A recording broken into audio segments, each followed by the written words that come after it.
Hello everyone, and welcome to the Fictional Vortex. What Ifs? So we are back with an interesting movie on what if Naruto become the god of Phenex clan. But before we start, I just want to remind you to please subscribe to my channel and hit the like button if you enjoy my content. Let's start the story. These were some of the titles he was accustomed to being referred to. He was one of the 5 heroes of the Devil's Civil War, Naruto Phenex. Before he left, he was arguably the strongest of the 5, but after all these years, there's no argument. He is the strongest devil alive. Currently, he was sitting on a large rock and fishing in a river in Japan. He wore a jinbei and wooden sandals, as well as a bamboo hat. "Why are you here, old crow?" Naruto muttered as a figure appeared from behind him. The figure was a man in his mid to late 20s with black hair with blonde bangs hanging in front of his face. On his he was a small black goatee and had dark pink-colored eyes. On his back however were 12 wings as black as night, indicating he was a fallen angel. This was Azazel. He created the Fallen Angels organization, Grigori, and became its governor-general. "You're a hard man to find. 200 years continuously on the move made you near impossible to track." Azazel spoke as grin appeared on his face while Naruto simply looked at him, then turned back to the river. "I was a stealth operative, just as much as a powerhouse. Your spies only found me now because I could sense that you had an actual reason to find me this time instead of just wanting to keep track of me." "Yup, it's to visit and talk to an old friend," he said with Naruto's face not changing even once, which led to I am sighing and changing his countenance to a more serious one. In the last decade there has been a group beginning to form that could very easily pose a threat to not only the human world but the underworld and heaven as well. This group is a little different from the other sort of groups or factions that have been put together in the past. Naruto nodded slightly while listening to what the man had to say. The group is not just solely one species but made up multiple divisions, each which has a different species of creature occupying it. Angels, fallen angels, devils, strays, magicians, yokai. You name it, they have all joined this group, he enunciated before his eyebrows shot up in surprise when he heard Naruto chuckle. "From the sound of what you're describing I think I am correct when I say you are talking about the Chaos Brigade," he asked, getting a bigger surprised look from Azazel. "You know?" he asked as Naruto snorted and rolled his eyes. "Of course I know. You don't think I would not know about a group like that getting together? You would have to be a fool not to take notice of something this big." "But how do you know them?" Azazel asked as the blonde snorted again. "Those idiots asked me to join, of course. When that didn't work, they tried to use force. The fools that tried are dead now." Azazel nodded, but in his mind he knew he'd have to try and keep tabs on the blonde just in case he was lying. "Does anyone else know?" he asked and saw Azazel shake his head. "No, but I think your old buddies the 4 Satans are beginning to notice. I have noticed Phenex and Ajuka sending some of their peerage out more and more lately on recon missions. The actions of the Chaos Brigade is beginning to get noticeable." "Not surprising." Naruto spoke before turning to look forward again. "So how is my old friend Phenex? I only kept up to date on my family's well-being. Stabbed anyone else in the back lately?" Azazel winced at the bitter tone he spoke in, mentally fighting over whether he should tell him about a certain piece of information. It was not known publicly around the world, but many higher-ups were aware of the situation between the 3 devils. Flashback. Many years after the Great War and the death of the Satans, the underworld fell into a civil war with the Satans' families wanting to continue their family's legacy and fight against the angels and the fallen ones, while on the other side were many of the remaining families of the 72 pillars that had been reduced to now just 34 that wanted peace and a new order. The conflict lasted for almost a decade until eventually 5 devils from 5 different families all stood together and pushed back the old Satan faction and secured he war in favor of the anti-Satan faction. Phenex Grimori, Ajuka Astaroth, Seraphal Citri, Falbium Glacia Labelas, and finally Naruto Phenex. Though young, each young devil boasted incredible raw power that left many shaking where they stood and could decimate entire countries at a time. Each with their own skills set and power. Individually they were powerful, but together they were near invincible. The strongest of the group, Phenex Grimori and Naruto Phenex, were best friends, rivals and had known each other since they were in diapers. Sirzex with the power of destruction and Naruto with the power of immortality and fire, the two quickly became names that struck fear into the hearts of anyone that heard their names. The civil war had taken its toll on every devil alive, but eventually the anti-Satan faction prevailed, with Sirzex landing the final and deciding blow to Riservam Levon Lucifer and securing the victory for the new devil faction. With this, the old faction retreated and hid while the underworld quickly began to change under its new management. With the leaders gone, the five stepped up to take responsibility of the underworld and to protect its people and everyone that lived and breathed in their home world. Before this could continue, a problem arose, one that surprised many and shook the friendship between Sirzex and Naruto. Despite being best friends, the two had their arguments from time to time and had their own opinions on certain matters. However, many were left surprised when the very thing that caused tension between the two eyes was not a thing or an object, but in fact a person. A woman called Graia Lucifuge. Graia was a beautiful woman from one of the extra demon families that was seen by many as the perfect female devil. She had beauty, she had brains, she had power, and had an attitude that could keep even the foulest of male devils in line. She had originally been on the side of the old faction, but after meeting the five heroes of the new faction, she defected and became a powerful ally for the new group. She quickly stood out to everyone, but none more so than Naruto and Sirzex. At first she had taken a shine to Naruto, and the two quickly became a couple and had spent many months together in their own bubble of love. But while Naruto had given his heart to Graia, her eyes and her heart was secretly yearning for another. It was only a few weeks after the defeat of the old faction that Naruto had returned home to find his girlfriend's clothing spread across the floor along with male clothing that definitely did not belong to him, and could hear voices coming from their room. Every step he took caused a bit of his heart to crack, until eventually it broke when he found Graia in air bed with none other than his best friend Sirzex. What happened next led to Sirzex almost being burned to a crisp and reduced to ashes as Naruto went into a fit of rage as he attacked his now former friend. Their fight gained enough attention that both combatants' parents came, as well as their comrades, and several high-ranking lords and ladies. The reason for Naruto's obvious anger was readily apparent to all those who came when they saw the naked and distraught Graia, who only had a blanket to keep her modesty. Naruto destroyed the house that had all her clothes. In his absolute fury, he very nearly killed Sirzex with a flame so white it was nearly thought to be holy in nature. Naruto hovered above the beaten Sirzex with his hand raised to the sky while massive all of white fire continued to grow in both heat and size. The only thing that stopped Naruto from turning the already battered Sirzex into ash was his own mother. Even as her skin and bones continuously melted and regrew under the heat Naruto was generating, she crawled and dragged herself to his back and tried to hug his back. She couldn't even touch him because he was radiating so much heat. Her arms disappeared before they could even touch him.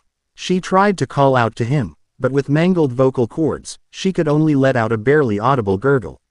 It was enough to gain his attention, though, because he turned to look at her, then grimaced at her half-melted and constant healing form. He relented on his heat, and that allowed her to heal enough to rasp out what she needed to. "You'll destroy the underworld with that attack." Gritting his teeth at that fact, he dissipated his gigantic fireball, and looked down at the now unconscious form of his former friend. He scowled at the red-headed traitor, then left. He didn't need to look at them to know that Graia was already by Sorch's side, and that fact shattered his already broken heart. The fight that made the entire war look insignificant in comparison and lasted for almost 3 days straight, with neither of the fighters giving either a moment of rest, and which shook the entire underworld to its core. Enormous parts of the underworld had been reduced to rubble and would take years to rebuild, though thankfully no one was harmed after being evacuated to somewhere safe.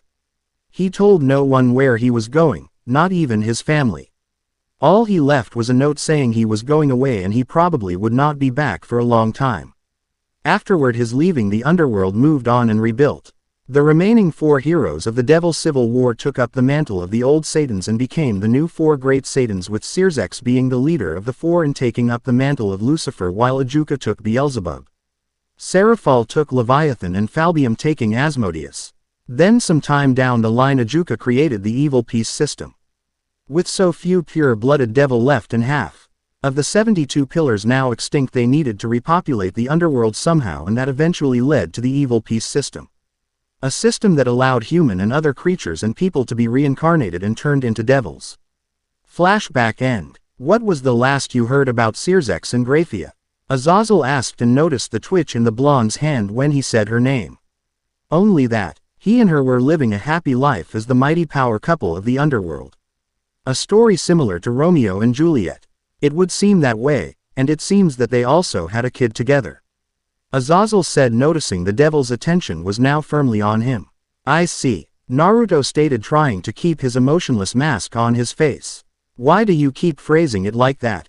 Azazel sighed, eel rubbing the back of his head before he spoke. Because I believe that they aren't together anymore. Silence. What prompted that assumption? Naruto whispered. I've managed to hide a listening device planted in his office, as well as one in his home for a good while before they were discovered and destroyed. She keeps that emotionless maid facade up 24/7. I know for a fact they sleep in different rooms. Some human married couples do that, but devils are creatures of sin, so it doesn't make sense for them to have such modesty, especially in the privacy of their home. Then, there's the fact that their supposed child has none of her features. Naruto stayed quiet for a long time afterwards, and Azazel had enough tact to allow him a moment of silence. Finally Naruto spoke again. We got off track. That's not the reason why you came here. Why come to me with this information? Why me of all people? Well, that's easy. I don't know what their ultimate goal is yet, but whatever it is, it can't be good. Especially if members of the old Satan faction get involved. Azazel said as Naruto got a dark look on his face. If the old faction even try, I will put the M right back into the hole that they dared to crawl out of. Yes, but even you can't do it alone. Azazel told seriously. From what I can tell, they will target the underworld eventually. Its people or land. A new potential war is brewing. The underworld will need you. Since when did you start caring about devils?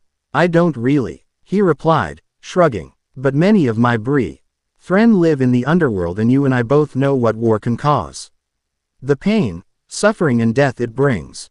I don't want to see another war break out. Meaning this could be the chance for our three sides to put our differences aside and make a real peace treaty, and not this paper-thin ceasefire that we have had for centuries. Naruto said, noticing where the conversation was leading towards. In response Azazel nodded. If we have any chance, then the best way may be for the three factions to align.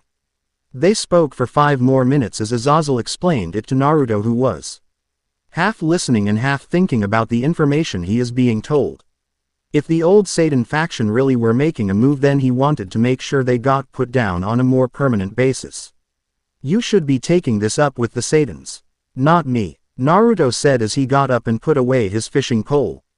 But I will keep my eyes open, and I will at least think about the possibility of going back to the underworld. He turned around to walk away but stopped when Azazel now spoke up. In that case, you think you could do a favor for me? He asked, getting Naruto's attention again. He looked at Azazel for a moment before nodding at him to keep speaking. There's a kid I want you to look at. His name is Kyoto. What's so special about this kid? He asked. He never got an answer back as Azazel spread his wings and disappeared into the sky. Stupid bird, he muttered as he took the long way back to Kyoto. Phenex, lady of the House of Phenex, was a beautiful young woman who, despite being many centuries old, still looked to be in her early to mid-20s, with her hair held up in ornate fashion and blue eyes that all her children seemed to have inherited. Wearing a beautiful and elegant red dress, she looked nothing short of what a queen would look like, and had the power to back it up as well. She was currently walking through her massive garden towards her gazebo, thinking. She does this every couple days, thinking about her firstborn, Naruto. They named him after her husband, Raimon's first peerage member, Naruto Namikaze. Namikaze was a powerful knight piece who died from his injuries when he stopped a shipment of Phenex tears from being stolen by the old Satan faction. They honored his memory and sacrifice by naming their firstborn after him. And said firstborn lived up to his namesake by having a pivotal role in the Devil's Civil War. Lena made it to her gazebo, and a maid was already there with tea prepared. Would you like some tea, my lady? The maid asked after Lena sat down. She shook her head and waved her hand politely. No, thank you. The maid nodded and returned to the kitchen to continue with her duties. She sat alone, not being in the mood for company right now and needed to clear her thoughts on her own. Her eldest son had been gone for 200 years and she had no idea where he was. How he was or even if he was still alive. The only way she got any kind of information about him was from the long letters he would send. He would send those letters with a lot of gifts for everyone in the family. Sometime within the last century or so, he started to send a lot of pictures with the letters he would send, something she was most thankful for because it was proof that he was still alive. And it showed her that the smile that bitch stole has slowly made its appearance as time progressed. While it was never enough to get a pinpoint location on her son, it was enough to find out what he had been doing at least. For many of it, she was left almost having heart attacks from the things her son did. Fighting hordes of angels and fallen angels on his own, confronting a dragon king. Battling a seraph. If she didn't know that her son was extremely powerful, then she would have died from worry years ago. But it also seemed that he was making powerful friends, gaining allies. Finding lost treasure and returning them. Her son was not only a prodigy but a genius when it came to hard work. He didn't get his great power from slacking off. He would spend entire days, weeks, even months training non-stop to fully control and advance his powers. Naruto's power had always been an oddity though. He had the full Phenex powers like other members, but the first thing they noticed was his flames were not red-orange like normal fire but were instead golden. Golden demonic fire that had the potential to be as hot as the sun. They were significantly more powerful than normal fire, and even his wind affinity was nothing to joke at. Layla made sure he trained extensively in both element aspects. The second oddity that stood out about her son was his demonic power in general. It was far higher than most devils, and even when he was young his raw power was already on par with a seasoned high-class devil. Naruto Phenex was most likely the strongest devil of the Phenex family that there ever was, and it was because of him that their power equaled and rivaled families like the Grimoire, Citri, Astaroth and Glacia Labelas. It made her proud knowing her son was on par with the four great Satan and that he had played a pivotal role in ridding them of the old faction. But with him gone, their overall power was now below those four families, since Naruto was the ace of their family, and while her children had potential and her second son Ruvel making a name for himself, it paled next to her oldest. Then there was the Grimoire family that left a bitter taste in her mouth and made her face scrunch up in distaste.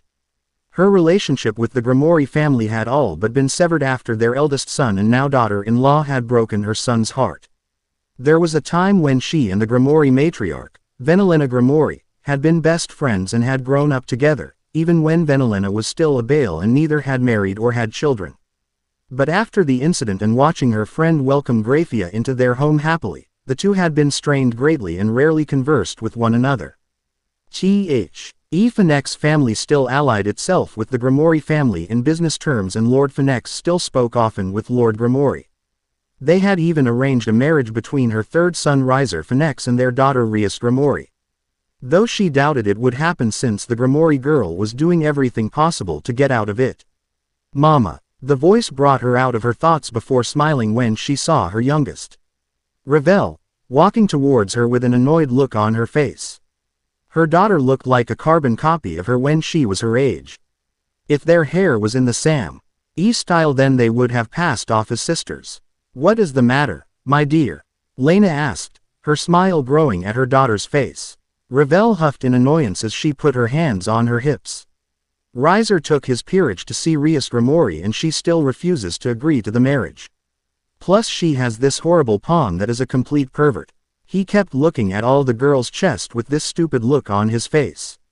Lena nodded and chuckled dryly as she listened to her daughter rant before she gently took her hand and led her to a seat in front of her. Taking her hair out of the pigtails, she summoned a brush before she gently started brushing down her daughter's hair. Revel just continued to talk about the perverted boy and the Rias Riser situation while Lena offered an ear to listen. Revel slowly turned her head to look at her mother and noticed the far-off look that was on her face. "What's wrong, Mama?" she asked, recognizing when something was wrong with her mother. She got a sad smile on her face. "I'm just thinking about your brother and wondering where he is right now," Ravel quickly understood which brother she was talking about and nodded as she shifted in her seat and clenched the skirt of her dress. The subject of her eldest brother was kind of taboo in the Phenex home because any mention of him would make their mother worried, despite the letters. Even her father was careful when bringing up the oldest son. "Do you think he would like me?" she asked timidly and quietly. She had never met her eldest brother since he had left long before she was born. She had seen the pictures and had heard what he was like from devils that knew him. He was brave, kind, silly and protective to the people he loved and could be ruthless and cold towards those that threatened him or his people. She felt the hairbrush stop moving along her hair and get gently pulled out. Before she could say anything, she felt her mother's arms wrap around her from behind and gently squeeze her hands while her mother's lips gently pressed on the back of her head. "He will. I know he will. And when he comes back, whenever that may be, we can make new and happy memories with him. I'm sure he will love spending time with his little sister. So do not fret, my child," she soothed. The mother and daughter shared a peaceful moment together as they enjoyed one another's company as they thought about their lost family member. Beside them the Phenex symbol appeared and the third sun riser appeared out of it with an angry expression on his face, with his entire peerage aside from Ravel behind him. No rest for the wicked. Lena sighed inwardly as she prepared to listen to her son's complaints. "You're thinking too hard again," a whispered voice sounded. Naruto felt a pair of long, smooth arms wrap around his shoulder as well as a nibbling feeling coming from his ear.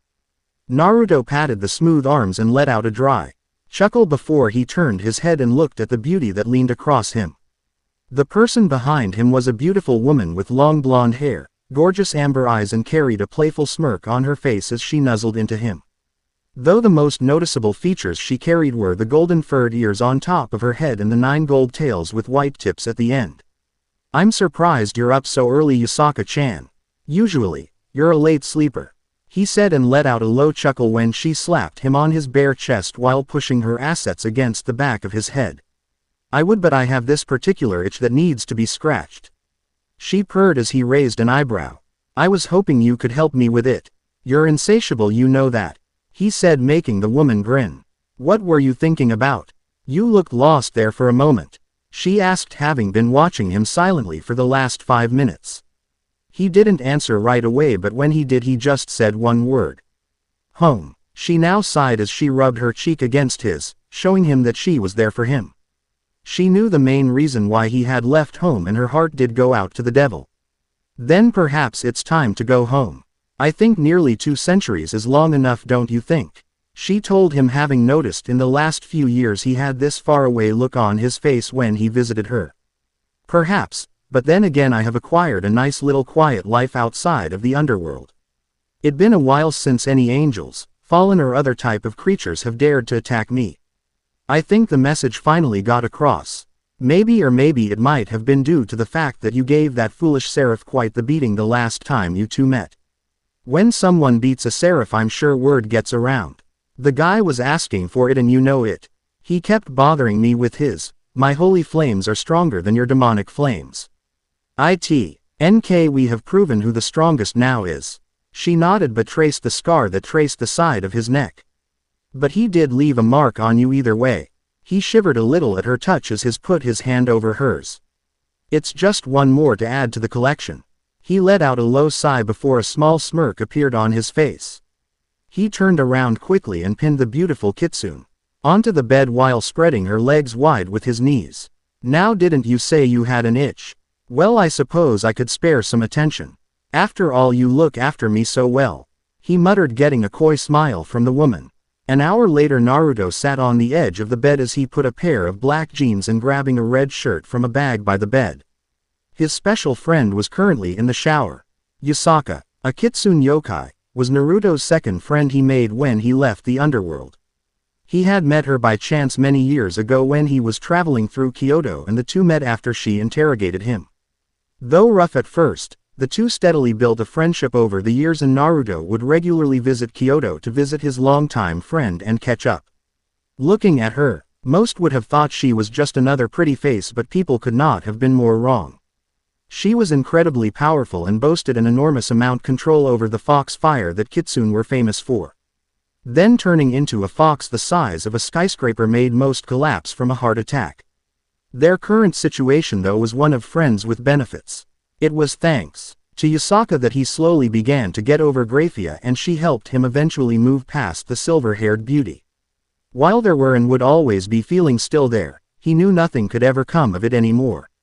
Yusaka seemed to enjoy teasing him when she could and was not shy about flaunting what natural gifts she had been given when they were in private. She was slowly but surely chipping away at the wall surrounding his heart. "You almost ready, Yusaka-chan?" he called just as the door opened and Yusaka walked out with a towel wrapped around her body. Since Naruto was leaving later that day, they were going to spend some time together whilst Yusaka ran some errands. "Be patient, my lovely Phenex. Us girls need time to make ourselves look beautiful," she said King at him and making him roll his eyes before he turned away and to give her privacy to get dressed. "Plus I need to make sure Kuno knows she is still grounded." "What did she do this time?" he asked. Kuno was Yusaka's 9-year-old daughter. They were the spitting image of one another and he could see Kuno growing up to be incredibly beautiful just like Yusaka.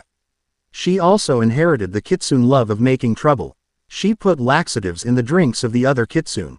Again, Yusaka said, making Naruto chuckle and shake his head in amusement. 20 minutes later, they were both ready to leave. Yusaka stood close to Naruto as an orange symbol appeared beneath them and teleported them away. They arrived in a small garden area about a mile away from Yusaka's home.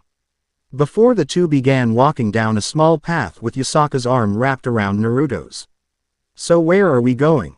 Naruto asked as he looked around her surroundings as Naruto began walking down a dirt path. "I figured while we walk I could visit a young kitsune girl.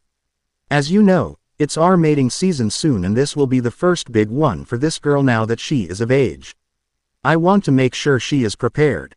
"Mating season, huh?" Naruto said, feeling her tighten her arm around his. "I remember those times too well. I got a call almost every couple of hours to come and satisfy you last time, didn't I?" She gently slapped his arm while blushing slightly. "Behave, you." Getting rid of the blush, she turned to look at him. She's nervous. There is a boy she likes in S. He wants to make sure she can control herself when the time comes. "You know what happens when we lose control." "Yeah, do I," he murmured. He remembered it far too well. It only happened once, but Yusaka had completely given into her primal urges and lost control of them. She basically tried to jump him at every turn and got very violent about it. In the end he had to knock her out because she was becoming too unpredictable. "And what about you?" he asked as she looked at him. "If mating season is round the corner, then have you thought about putting another bun in the oven, so to speak?" The answer he got was a light laugh as she placed her head on his shoulder. "Oh, maybe in a few more years. Right now Kuno is more than enough. Why you offering to help?" She looked at him and saw his eyes lowered a little and he smiled weakly. "I did last time." Her eyes softened as a gentle smile appeared on her face too. "Yes you did, and I thank you every single day that you did that for me," she whispered as she thought of her daughter and then looked towards Naruto as she recognized the same look in their eyes. "You know, you could tell her who you really are to Kuno." His reaction was a sigh which she knew was coming. "You know I can't. I don't want to replace the man who fathered her." She nodded before the two fell into a peaceful silence as they enjoyed each other's company. After an hour of trekking along the dirt path and a lot of complaining from Naruto since they could have just teleported there, they eventually arrived at the apartment of the kitsune girl in the northern part of Japan. While Yusaka had been here a few times to meet with the girl, hers and Naruto's face scrunched up when they felt a foul presence that the two were all too familiar with. "I guess you're not the only one who had taken an interest in the girl." With that the two jumped onto some nearby buildings and leap across the rooftops until they arrived at a small apartment building where they immediately saw the new problem. Just outside the apartment building were 2 men and 2 women, each with a pair of black wings neatly folded on their backs. Fallen angels. As the two dropped down from the roof, 2 more fallen angels walked out of one of the lower apartments, one with a pair of wings and the other with 2 pairs of wings which nailed. He was the strongest of the little group. What caught their main attention though was the young girl that was draped across the other fallen angel's shoulders. "Let's get going. Lord Kokabile will want to run tests on this one." the strongest member of the group said as the rest of them all nodded to his words. They stretched their wings and were about to fly when a cough interrupted them. Looking over they saw Naruto and Yusaka watching them and leaning against a nearby car, one looking angry and the other emotionless. "Yo," Naruto said with a small wave each before quick. Lee noticed the glares that were sent their way. A devil and a kitsune. They all hissed out while the fallen with four's wings quickly went into the air to make a quick escape with their hostage. Before he could get very high though, a powerful slam hit his chest that forced him back to the ground and land on his back. He sat there in a daze for a couple of moments before he winced at the pain, shakily stood up. All he had seen was a small flash of golden hair. Quickly he turned towards and faced Naruto. "That man," he hissed out as a light spear appeared in his hand as the other fallen looked at him strangely. "Sir." He never moved. One of the females said as Naruto smirked and gave him a taunt with her index finger, indicating for them to come get some. "Impossible. I know what I saw even if it was brief. He hit me. No one can possibly move that fast. I guess they don't know me very well, Hayasaka-chan," Naruto said before leaning away from the car. She had say, and him move and was one of the very few that were able to. "Gentlemen and ladies, I'm afraid I will have to ask you to release the girl. I can't let you take a potential new friend away before I even get to know her. And by the looks of it I doubt you have any good intentions for her," he declared as he cracked his hands and neck, ignoring the outraged look they were giving him. "We can do this 2 ways. I'll even let you choose." Their response was creating a batch of light spear in their arms and in the air of various colors. All Naruto could do was sigh and scratch his head, turning to look at Yusaka. "You want this one, Yusaka-chan? It wouldn't do to get rusty." Her answer was a coy smile as her tails began to show and her eyes began to glow with power as fire danced around her hands. "I thought you would never ask, Naruto-kun," she told him before she disappeared in a great burst of speed and appeared in front of the fallen angels. Naruto just stood and watched as Yusaka made short work of the fallen angels. While they were busy, he went to get the young girl. 45 seconds. That was slower than last time you were in a fight, Yusaka-chan. I fear you may be slowing down in your old age, Naruto teased as he watched his woman drag the now dead bodies of all the fallen angels and put them in a pile. The woman had temper when pushed the wrong way, just like these fallen angels had found out. Over his shoulder meanwhile was the young girl that was still unconscious and now in his safe hands. "If I'm old then what does that make you? Wizened, of course," he said, giving her a big grin which only served to make her eyes roll before placing the last body down on the pile. Watching as she moved to stand next to him, Naruto clicked his fingers and watched as fire erupted from beneath the pile and began burning at the bodies. "So, what now? Now we go back to my home and we wait for this one to wake up. I want to make sure they tried nothing on her while they were in the apartment. Plus I need to make sure Kuno is behaving." Naruto sighed before smiling, having been used to her attitude for nearly 200 years. She knew him just as well as he knew her. Clicking his fingers again, an orange Phenex seal appeared underneath them and teleported them away, leaving the bodies to burn into nothing but ash. "So that's Rias Grimori," Naruto spoke as he stood by a tree, watching the young heiress revive an ordinary-looking human. She was a beauty with the familiar red hair and blue-green eyes that he recognized all too well. If not from the hair then he would have mistaken her for Venelena Grimori and could easily recognize her as Lord and Lady Grimori daughter despite never formally meeting her. "She looks like Circex with tits," he snorted quietly to himself. Why has she allowed the crows to roam freely in her shared territory? He took a closer look at the revived boy. A sacred gear, but it feels different from the others I have seen. It feels stronger. A Longinus maybe. He scanned it with his senses and played back in his head all the sacred gears that he was aware of, had seen and read about over the years. After a moment of silence and he sucked in his breath. The boosted gear. So this is the newest wielder. I hope you're resting well, Elsha. No wonder Azazel was so interested in this kid. He watched as Rias took a hold of Issei, then disappeared. He did the same. This was a secluded place that he had created for himself. A place to meditate undisturbed. Of course, few knew about this location. But he knew no one would ever visit him unless it was absolutely necessary. No one, Shiva, except him. Shiva broke his meditation with a resigned expression. But Naruto did not miss the small smile on Shiva's face. Still, he pouted. Your best friend came to meet you and this is the face you make.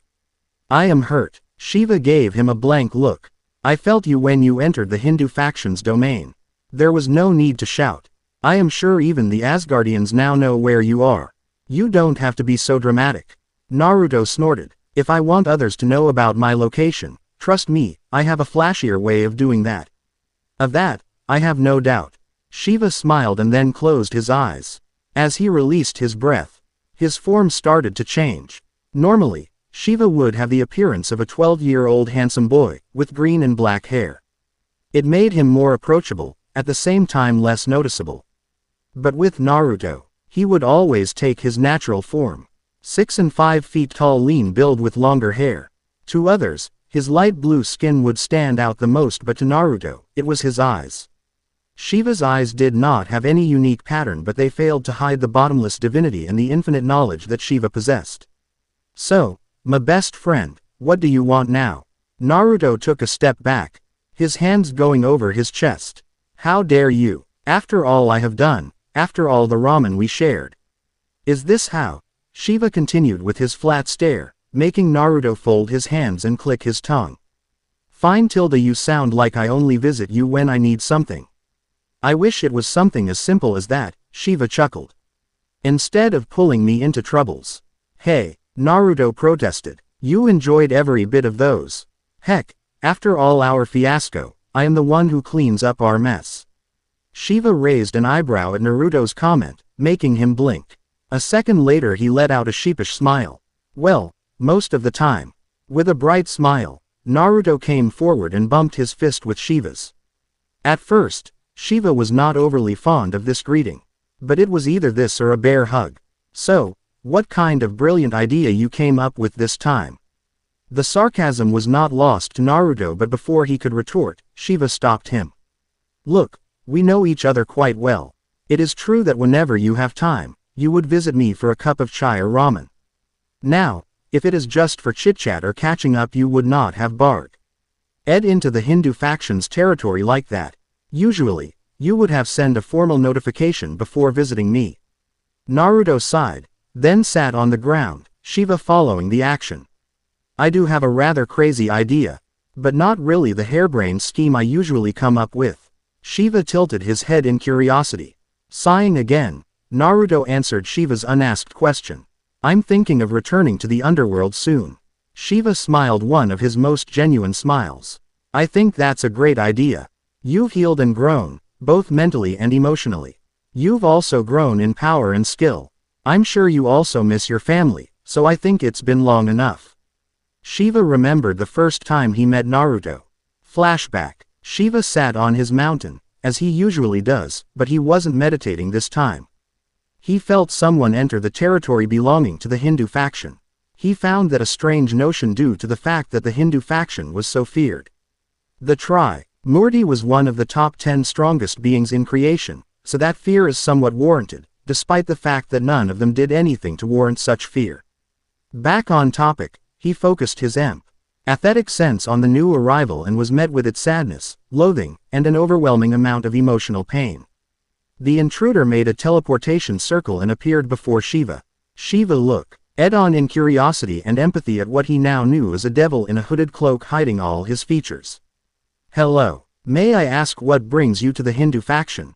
Shiva asked politely. The devil didn't speak. He just took what looked to be a breath in resignation and charged with a fist cocked. Shiva didn't react, but the scenery changed immediately. It was a rocky field with a plain cloudless sky. Nothing could be seen as far as vision could go. This place was one of Shiva's personal realms to train and to mediate when he really wanted to be alone. The devil stumbled a bit when this happened, but quickly regained his momentum and charged Shiva again. Shiva evaded and blocked with absolute minimal effort. Why are you doing this, friend? The devil didn't answer. He began to use his magic shoot flames at Shiva, but Shiva continued to dodge and evade. Shiva idly thought about his attacker's motive. He could easily sense that the man in front of him was very powerful. The devil could actually make Shiva put in true effort in their bout, but the devil is holding back a lot of his power. His emotional state is indicative of one who suffered a massive heartbreak. He is deliberately holding his power back, as well as purposely making his attacks sloppy even though it's obvious he is experienced in battle. He came directly to a faction that all the others fear entering, and began attacking one of its leaders. As Shiva made a list of all he knew of his attacker, he came to a dreary conclusion. You're trying to kill yourself. The devil hesitated, then began attacking harder. Just fight back, please. The desperation in the devil's voice made Shiva pull him in for a hug. Startled, the devil didn't do anything for a moment before trying to half-heartedly trying to break free. My wife has the domains of love and devotion. In our marriage, she taught me how spot certain things, like heartbreak. While I went through a heartbreak myself, I can sense your heartbreak is different from the one I went through. Come, I welcome you to my home within Mount Kailash. You can tell me your story, and I'll listen patiently, Shiva said, still holding the devil, who stopped trying to break free. Flashback end. Shiva then became Naruto's first friend and pseudo-therapist. He taught Naruto how to properly meditate, as the catalyst to Naruto beginning to move on from his pain. You really think it's a good idea? Naruto asked in apprehension. Yes, Naruto, I do. Shiva answered without hesitation. Okay. Thanks for all of your help, Shiva. I doubt I'd ever be able to repay the kindness you and your family has shown me. Naruto acknowledged. We were happy to help. We don't need any repayment. Getting up, they shared a hug, and Naruto left in a teleportation circle. Good luck, Marasabase Aksha Dust. Stepping out of the Phenex magic symbol, Naruto quickly found himself standing outside of a large castle that stood out in the middle of nowhere with no signs of life anywhere. Of course he chose somewhere so recluse, he said to himself as he walked forward. With no visible strain, he pushed the large wooden doors open and began walking inside. The great hallway had multiple doors lay on each side of the wall with a large elevator right at the end with metal doors. Beside the elevator doors he saw an intercom system. Walking forward he pushed for the elevator doors to open but was not surprised when they refused to open while a voice called out from the intercom system. Who is it? I'm too busy to see anyone right now. Make an appointment. A stoic voice called, making Naruto's eyes roll. He leaned forward and pushed the button of the intercom. Hey, dumbass. You either let me down to that maze you call a lab or I'll burn this place to the ground and roast your ass. His reply was silence for half a minute until the voice came back. Naruto. He heard the sound of a camera, and he looked up to see one zooming onto his face. With a smirk, he waved at it then watched as the elevator doors opened. Stepping in, he didn't even press a button before he was going down. After a minute, he felt the elevator stop, and the doors opened.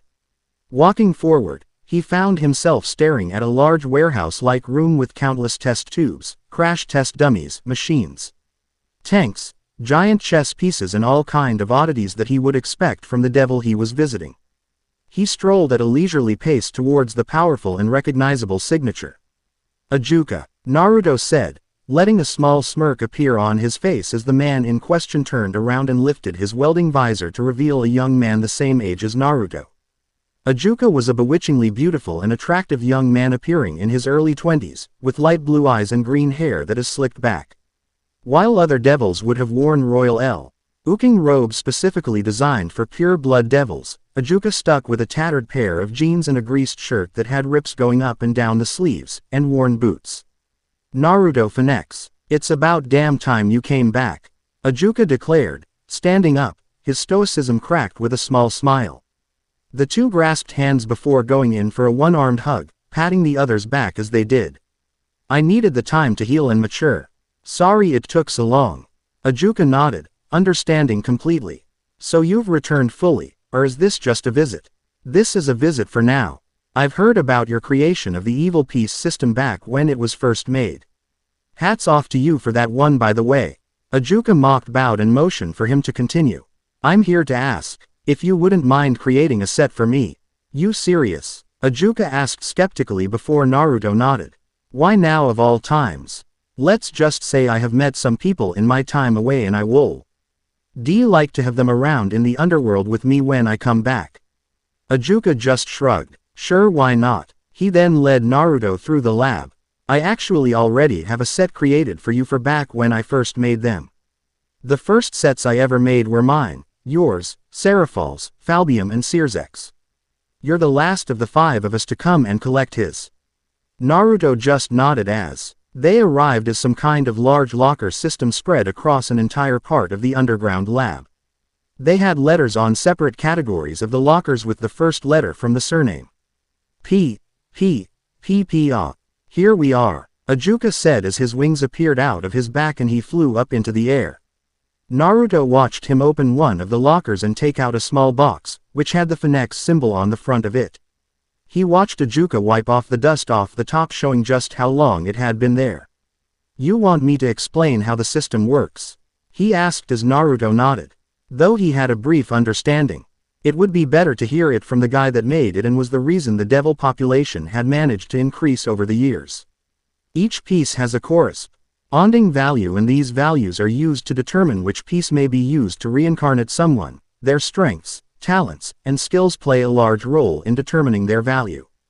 Different evil pieces cannot be used together. Evil pieces can also be exchanged between top-class devils with peerage, and only a high-class devil and above can have one. You will take the king piece, he said, showing Naruto a golden-colored king chess piece. You have 1 queen, 2 bishops, 2 rooks, 2 knight and 8 pawns. Though the more powerful the person is, the more pieces they take up. Rooks are worth 5 pawn pieces. Knights are worth 3 as are bishops, and the queen piece is worth 9. To use them, just press it against their chest. These days, people do an incantation and a light show. But there's really no need. Sounds easy enough, Naruto stated as he took the box. So when will you be coming back? Ajuka asked. In a week or so. I have to build my peerage. I have people in stasis that I'll be able to revive with these. The 2 old friends caught up for next couple hours. Naruto spoke about the things he had seen, done, and the people he had met. While he asked Ajuka what life as a Satan was like, the simple answer was that it was boring and he really hoped to retire within the next century. Being a Satan was not all it was cracked up to be. Graia sighed as she just finished her rounds for the day and headed back towards her bedroom. She had just put Milikas to sleep and was looking forward to have her body soaked in a nice warm bath. Entering their room, she quickly undressed and folded her clothes into neat piles, then made her way to her bathtub. She turned the tap on and added the necessary bubbles as she prepared herself for her bath. She undid her braids and let her silver hair fall natural to the ground, stopping just above her knees. As the water ran, she just stood and waited completely naked while dipping her foot in the water to check the temperature. A routine she had done for as long as she could remember. She sighed happily as the temperature that hit the soles of her feet and gently submerged herself. 5 minutes later, she lay comfortably in the bubble-soaked bath as a delightful hum came from her lips, enjoying the warm water soak her skin as she washed her arms with the soapy water. As she soaked in the warm bath, her minds traveled to the past years that she had spent with the Grimoire family, who she once called her own. They had been welcoming towards her, and the marriage between her and Searzex had been a boon to not only the family but the devil community. She remembered that day well and was a fond memory that she would always remember. Unfortunately, a memory is all that it'll be, since she and Searzex were no longer together. In order to keep her safe from those that want her dead, the fact that she and Searzex were divorced was a secret. Graia Lucifer never had much to regret. She was a by-the-book devil who followed the rules and only disobeyed them when she believed it was harmful to others. She didn't regret betraying her family since it gave her a better life in the end. She didn't regret continuing being the maid of the Grimoire family despite the divorce. With their continued support despite all the animosity she faced with other pillar devils, she felt she should help them in any way that she could.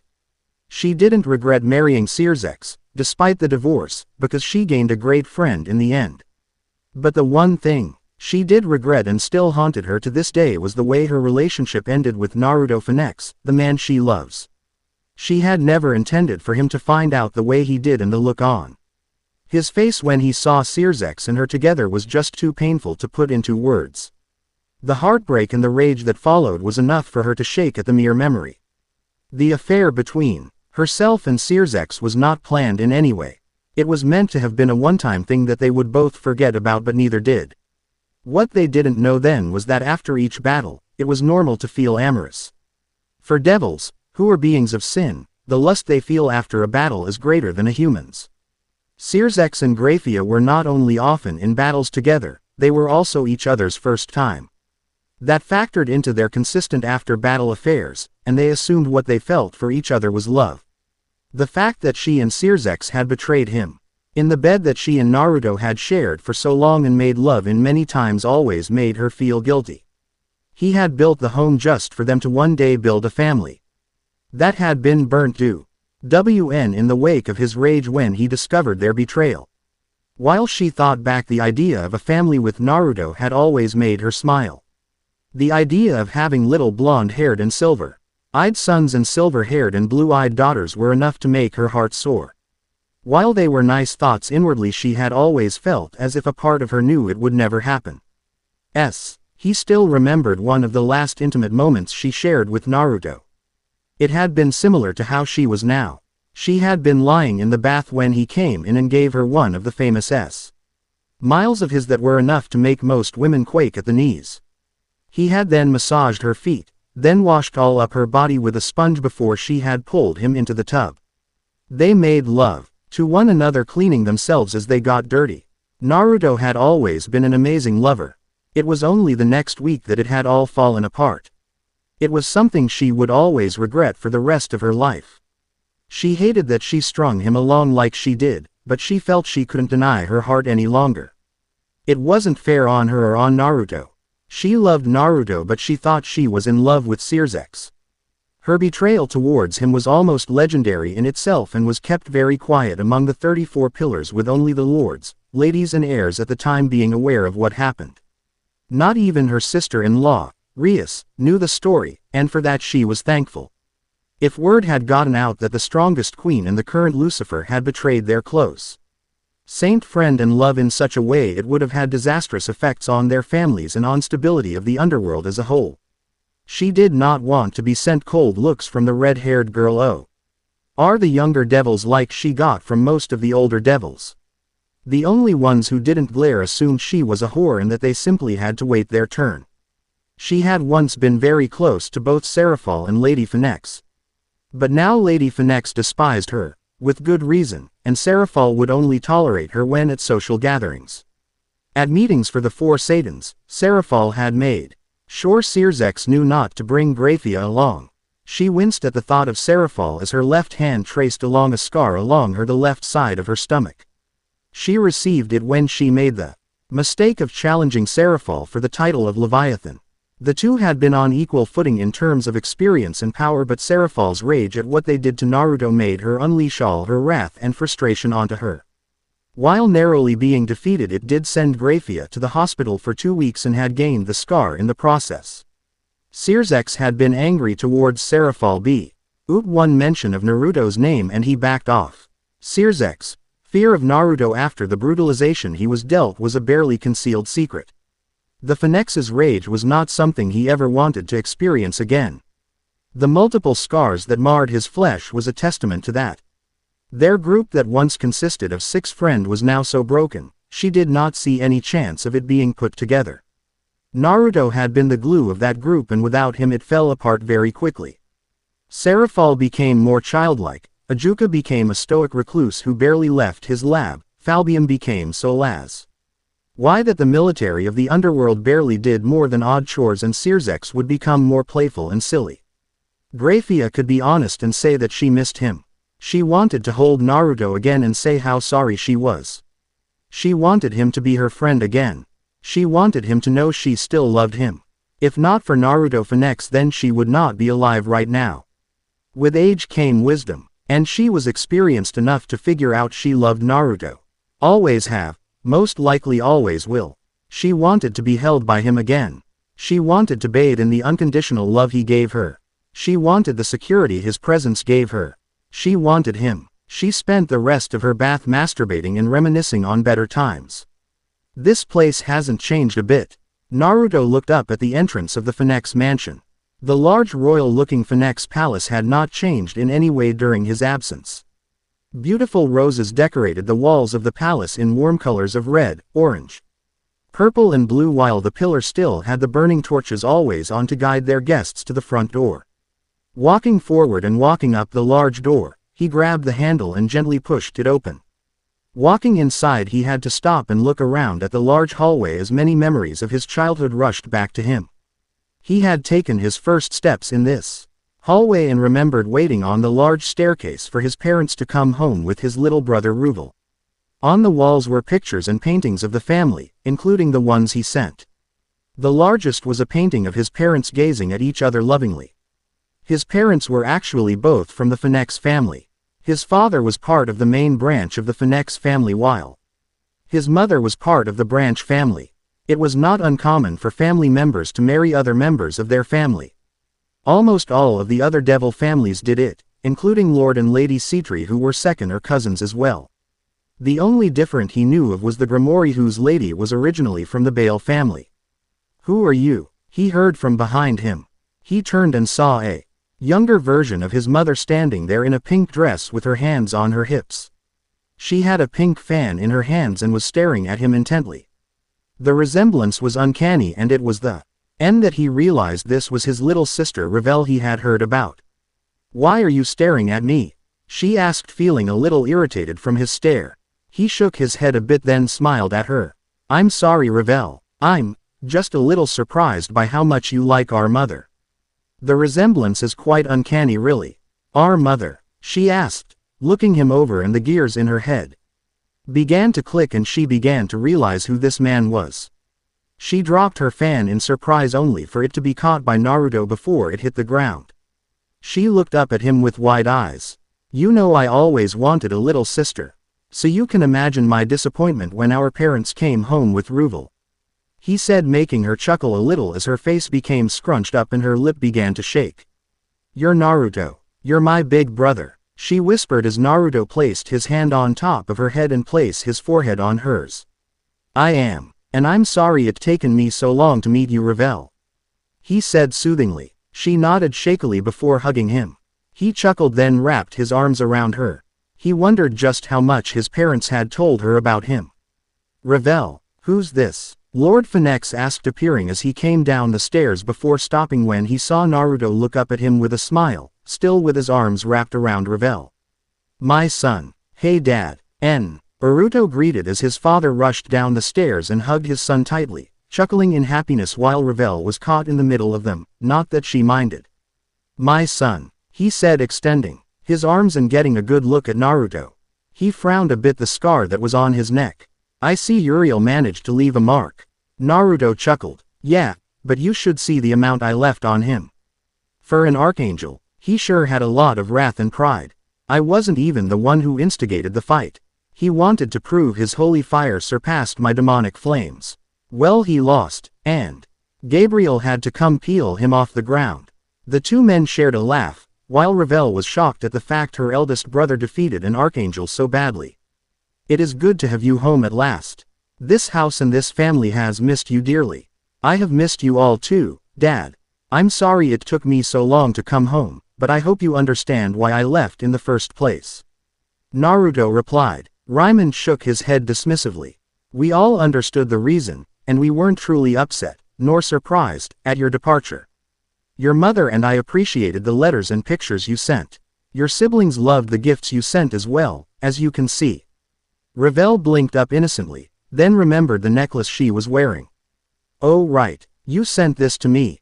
"That's right. There's some protective runes carved onto it, so it'll shield you from most attacks, and you won't have to waste energy healing yourself," Naruto explained, and got another hug. "LD go and inform your brothers that you are home. I'm sure they will be eager to see you," Ryman voiced. "I would like that. Is Mother around?" Naruto asked and saw both his father and Revel nod. "She's out in the gardens. I'll go and take you there," Revel told him as she took his hand excitedly and led them away. Naruto walked at a quick pace as Revel dragged him behind her, the happy and teary eyes still on her face as they exited the large palace and found themselves outside in the Phenex Palace's enormous garden. Just in the distance they could see Lady Phenex happily walk King through the garden as she admired the beautiful flowers. "I'll go tell her while you walk over to us," Ravel said, not leaving him with room for argument before she flew over towards Lady Fee. Next, while Naruto walked at a normal pace. As he got closer towards them, he saw his mother turn towards his direction and she looked like she was about to drop to the ground in shock. Ravel had to steady her to keep her from dropping to the ground. Her hand shot up to her mouth, trying to muffle the sobs coming from her, but it was no use. Her cries of happiness weren't allowed to be hidden. Along her cheeks tears flowed down them like river streams and showed no case of stopping. She lifted the hem of her dress and ran towards him, her crying becoming louder and louder the closer she got. When she was only a few meters in front of him, she leapt from the spot and threw her arms around her eldest son and began crying into his chest as her arms shot around him and held him as tightly as possible. Naruto could feel the tears go through his clothes and could feel his mother's body shake. When he wrapped his arms around her body and placed his head on her shoulder like he used to, he felt his mother sob even more.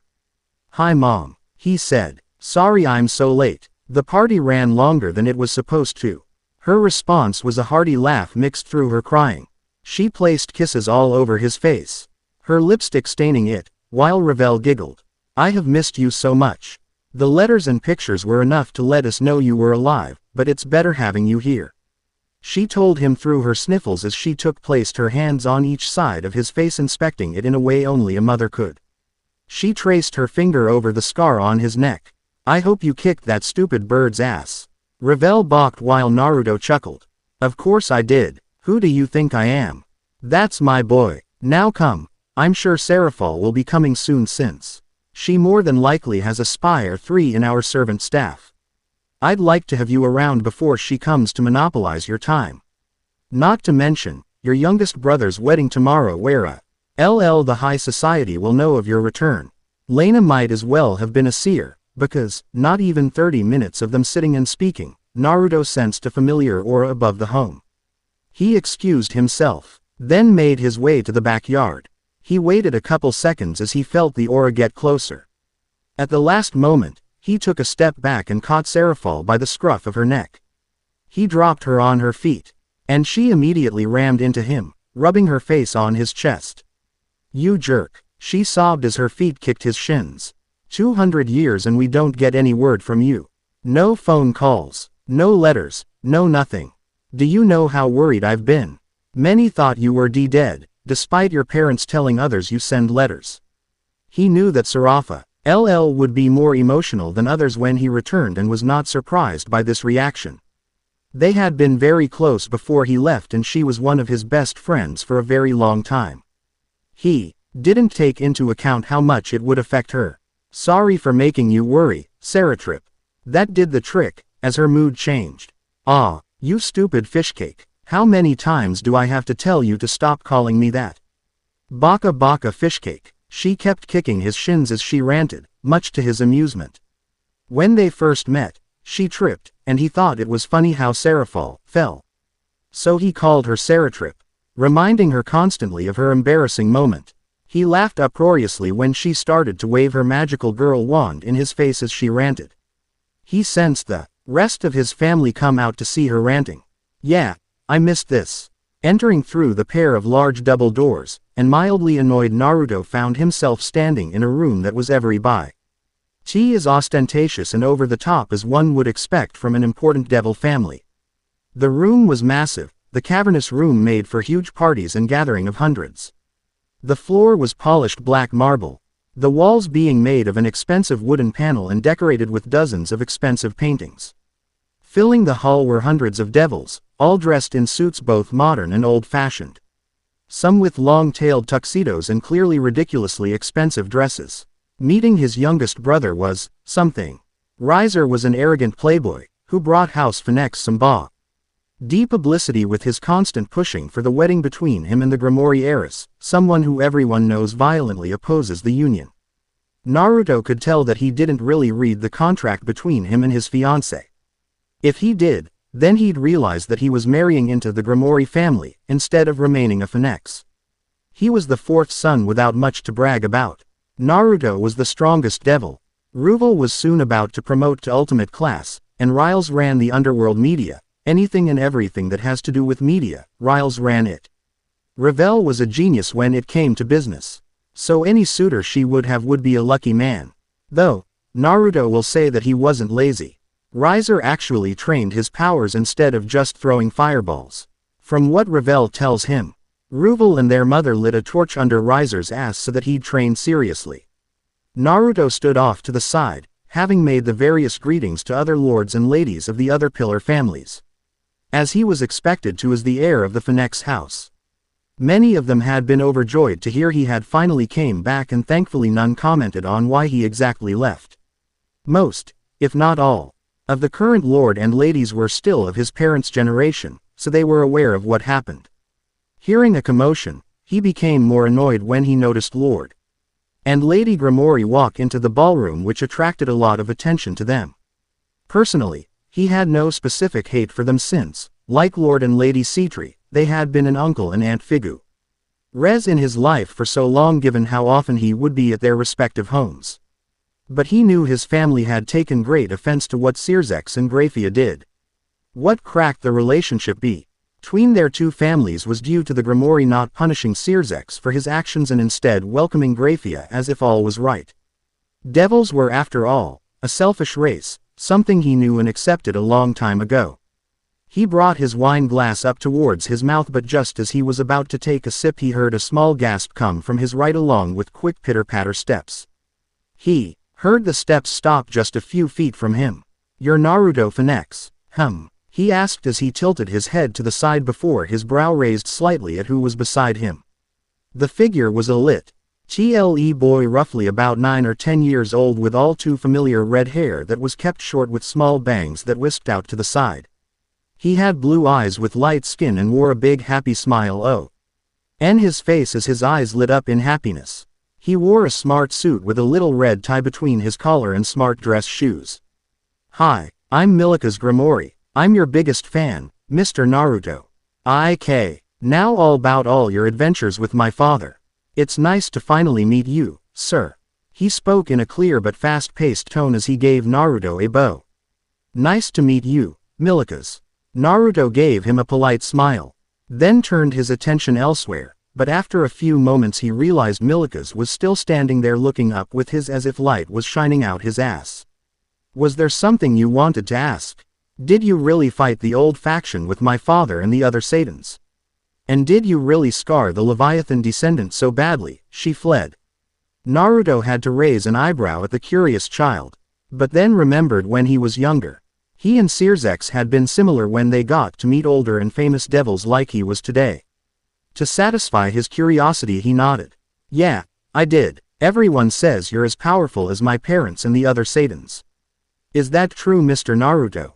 He shrugged. "It's been a couple centuries, but yeah, I guess you could say that. Shouldn't you be greeting the other guest? I wouldn't want you to get in trouble." He chuckled at the slight panic look in the kid's eyes, but before he could leave, another person came up. "There you are, Milikas. You shouldn't run off like that. You have people to greet." A familiar voice called out as Naruto watched a beautiful brown-haired woman in a dark red dress approach them and gave Milikas a reprimanding look. Beautiful jewels decorated her wrists and neckline with black devilish heels on her dainty feet. Looking at her, he would have said she was Rias Gramory's sister. Despite this, Venelana Gramory was roughly around 500 years old, similar to his parents and the Citris. "You are the son of the current Lucifer, Milikas. You have responsibilities and expectations centers around you." "Sorry, grandmother, I got excited." He apologized politely before returning to looking at Naruto. Venelana noticed his focus change and saw who he was staring at. She took in a quick draw of breath when she noticed Naruto and placed a hand over her grandson's shoulder protectively, something that made Naruto roll his eyes. It was ridiculous to think Naruto would hurt her grandchild, but she didn't want to take a chance. He might have been a boy that was like a second son to her, but 200 years was a long time and people could change. And she was well aware he was still on bad terms with Circex. "Hello Naruto. Lady Gramory. It's been some time." She nodded. "Yes, it has. For a time I thought you were never coming back. After 200 years people begin to talk." She stared at Naruto and felt a little irritated at how he looked, as if he was ignoring her. "I can imagine. I just decided that I have been I for long enough and I wanted to see my family. He told her as he took a sip of his glass. For as long as Naruto could remember, he knew Venelana Grimori didn't like it when people were seemingly ignoring her. Like many devils, she did enjoy it when the attention was on her. Well, you have been missed dearly. I know Lena must be pleased you are back despite our lack of speaking to one another. And you? He asked, returning his gaze to her face as he saw confusion on it. Are you pleased I'm back? Venelana looked at him in slight hurt. Of course I am. Do you forget how many times you stayed with us during the summer months when you were little? All the parties and birthdays. Oh, I haven't forgotten. But those days are long over. You can thank Circex of that. He told her as Venelana sent Milikas off towards Lord Grimori, who was speaking with Lord Phenex. Naruto, she whispered as she stepped forward and placed a hand on his cheek, something that made him freeze up just for a moment. Why can't you let this go? What's done is done and this needs to end. I hate seeing you and Circex like this. Naruto narrowed his eyes, then brief. Lee raised his body temperature enough to burn her hand off his face. Circex can go choke on his own bile for all I care. Why should I ever forgive a backstabbing traitor like him? Because he is your best friend. Your brother in everything but blood. I have brothers. I have 3 of them and he is not one of them. Brothers don't betray each other. Brothers don't cuddle up to the girl the others loves. Brothers don't fuck the woman the other wants to marry in his own bed. Naru, shut up. Naruto interrupted, his voice laced with power. Your son slept with the woman I loved in my bed. In my home that I built by myself to one day make a family with her. You are a failure of a mother if you truly believe that his actions are something that I will ever forgive. The only reason he still breathes is because my last attack would have obliterated the underworld. Venelana didn't say anything as Naruto's words cut into her while his intense eyes locked her in place. She could feel some guilt build up in the pit of her stomach. She knew Naruto had taken it hard but she had never expected it was this bad. It took me 200 years to finally let her go. But I will never forgive either of them for the pain they have caused me. There may a day where the bridge between our 2 families can be put back together, but do not expect Circex and I to ever be friends again. That bridge is gone forever. Venelana could feel her eye watering ever so slightly. She wanted to speak but before she could she instead noticed the large doors at the front of the ballroom burst open. Rias Buku's Virginiry is mine. All the devils in the room were shocked as they stared at the scene before them. Naruto saw it was the wielder of the boosted gear. He was dressed in a school uniform, and stood at the front of the room loudly confronting Riser Phenex, who stood in a fancy white suit with an open white shirt, next to Rias Grimori who herself was wearing a wedding dress. Yakitori Tem. The boy shouted pointing his finger aggressively at Riser. I've come to take Rias home. She's not marrying a scumbag like you. At those words, the surrounding crowd began to whisper to each other as they watched the going scene happening, many looking confused and upset about his interfering in such an important event.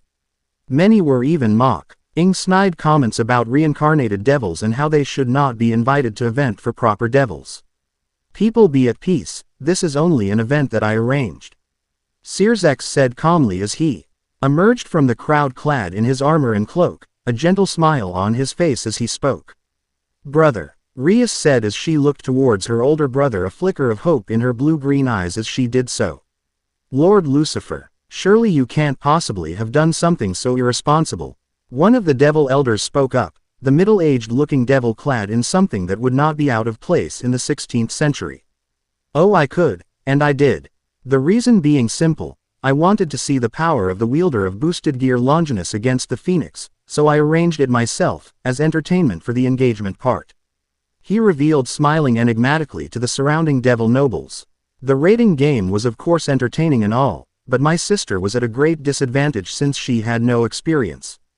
Compared to your numerous multiple victories in your raiding games, Riser, but despite this and despite your considerably larger forces she nearly beat you. So you're saying that it was unfair? After all it is the final result that counts, my lord. Riser said to Circex as he took a step forward, a glare on his handsome face. Not at all, Riser. After all, as a Mao I can't be biased to any one family and certainly not my family. But this is a very important matter for Devil Society after all. And I hardly think your family is proud, especially after Ho. Hard a first-timer like Rias-chan pushed your peerage. Besides, you didn't even fight yourself, so I think you should be given another chance. What are you suggesting, Lord Lucifer? Another voice shouted from the crowd. Why, it is quite simple. I wish for my cute little sister's engagement party to be flashy, and you never actually got to fight in the rating game with Rias-chan. Dragon versus Phenex. Surely the rest of the party would agree with me on the matter. I believe it would be quite the sight to see a match between two powers such as yours. Truly a once-in-a-lifetime opportunity, if you ask me. Searsex said charismatically, a wider smile on his face, before he turned back to Riser. What do you say, Riser-kun? Will you show off your powers for us all? Riser, as he heard that, gained a confident smile as he heard Searsex's flattery, oblivious to his true agenda, his arrogance blinding him to the truth.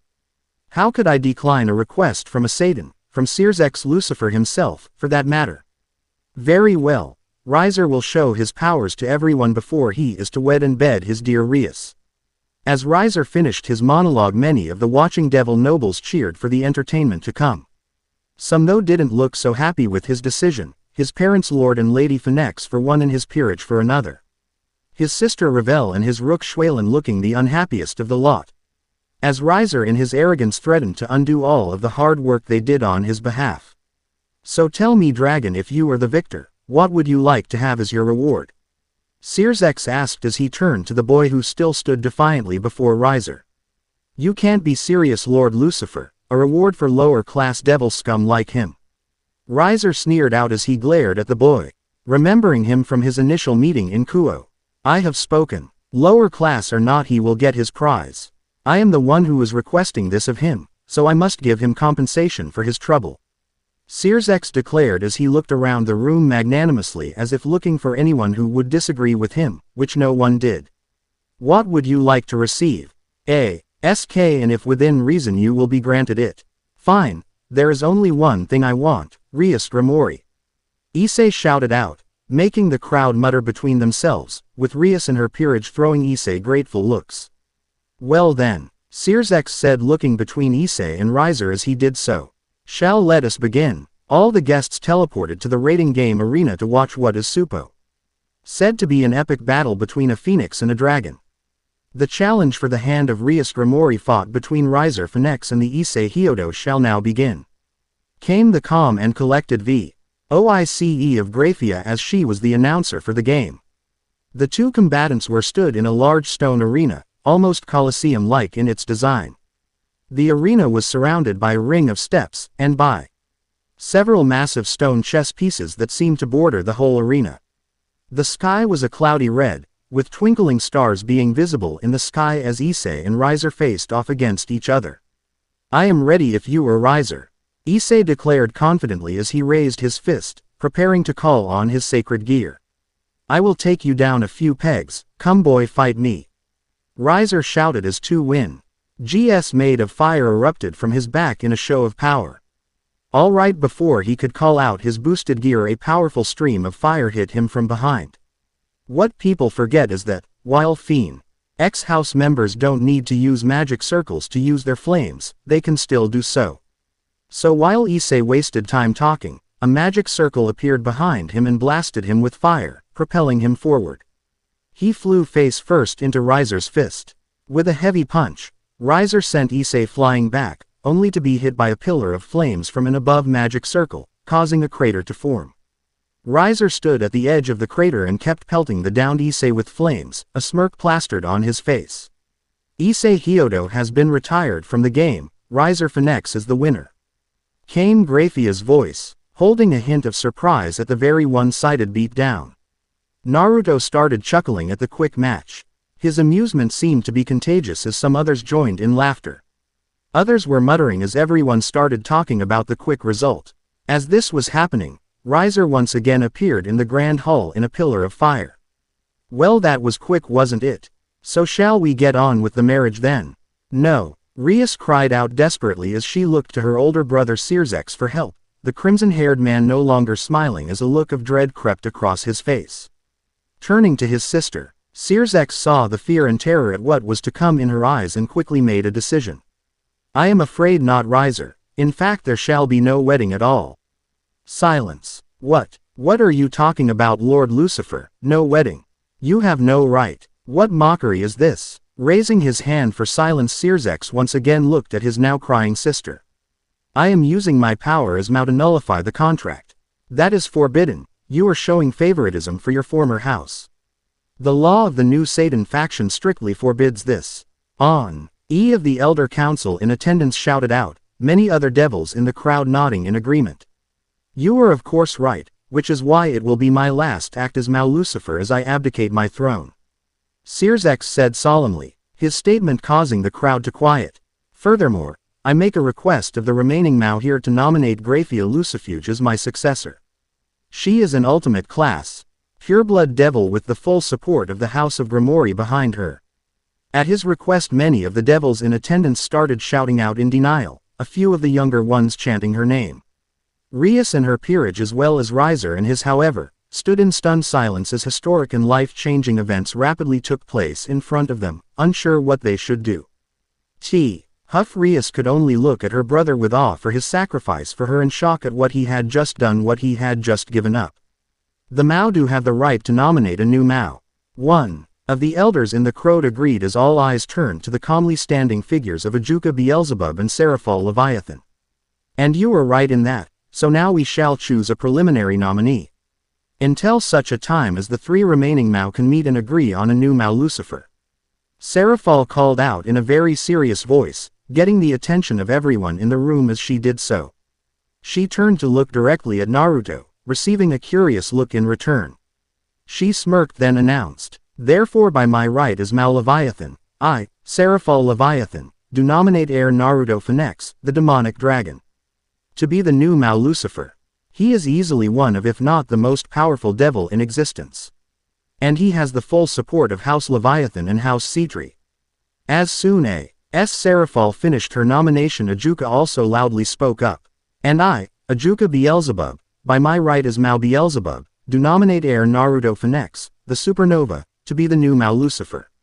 He has the full backing of the House of Beelzebub. With that said, the room exploded into noise as a majority cheered and others remained silent. Sears threw Ajuka and Seraphal a look of betrayal, and many of the members of the Elder Council present gained scowls. They knew they had absolutely no control over Naruto, and that many things will change with him in charge.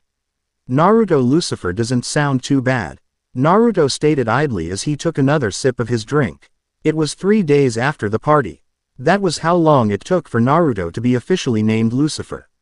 The only reason it took so long was because Falbium was too lazy to do it immediately. That was until he had a conversation with Naruto. Flashback. Naruto sat in front of the desk of the Satan of Melita. Rai affairs with a pronounced frown on his face. Sitting behind his desk devoid of any paperwork, despite it being the beginning of the work week, was Falbium Asmodeus. He was wrapped in a blanket, snoring pretty loudly, his sleep mask having cartoon eyes on it. Naruto walking by a team of assistants and secretaries doing the paperwork that was supposed to be Falbium's already annoyed him, but seeing a Satan, someone who was supposed to be one of the people running the underworld, blatantly slack off irked him something fierce. He set the sleep mask on fire. The flames were of the regular kind that serves to irritate devils instead of actually harming them like hellfire. It was more than enough to awaken the lazy Satan. The frantic way he got rid of the burnt object from his face was slightly amusing, but not enough to abate his annoyance. What the shit? As he put out the fire, he leveled a glare at Naruto. Naruto, what the hell? Naruto took a deep breath before releasing it. I am very disappointed, Falbium. Ask me why. Taking his seat, Falbium hesitated, then asked, why are you disappointed, Naruto?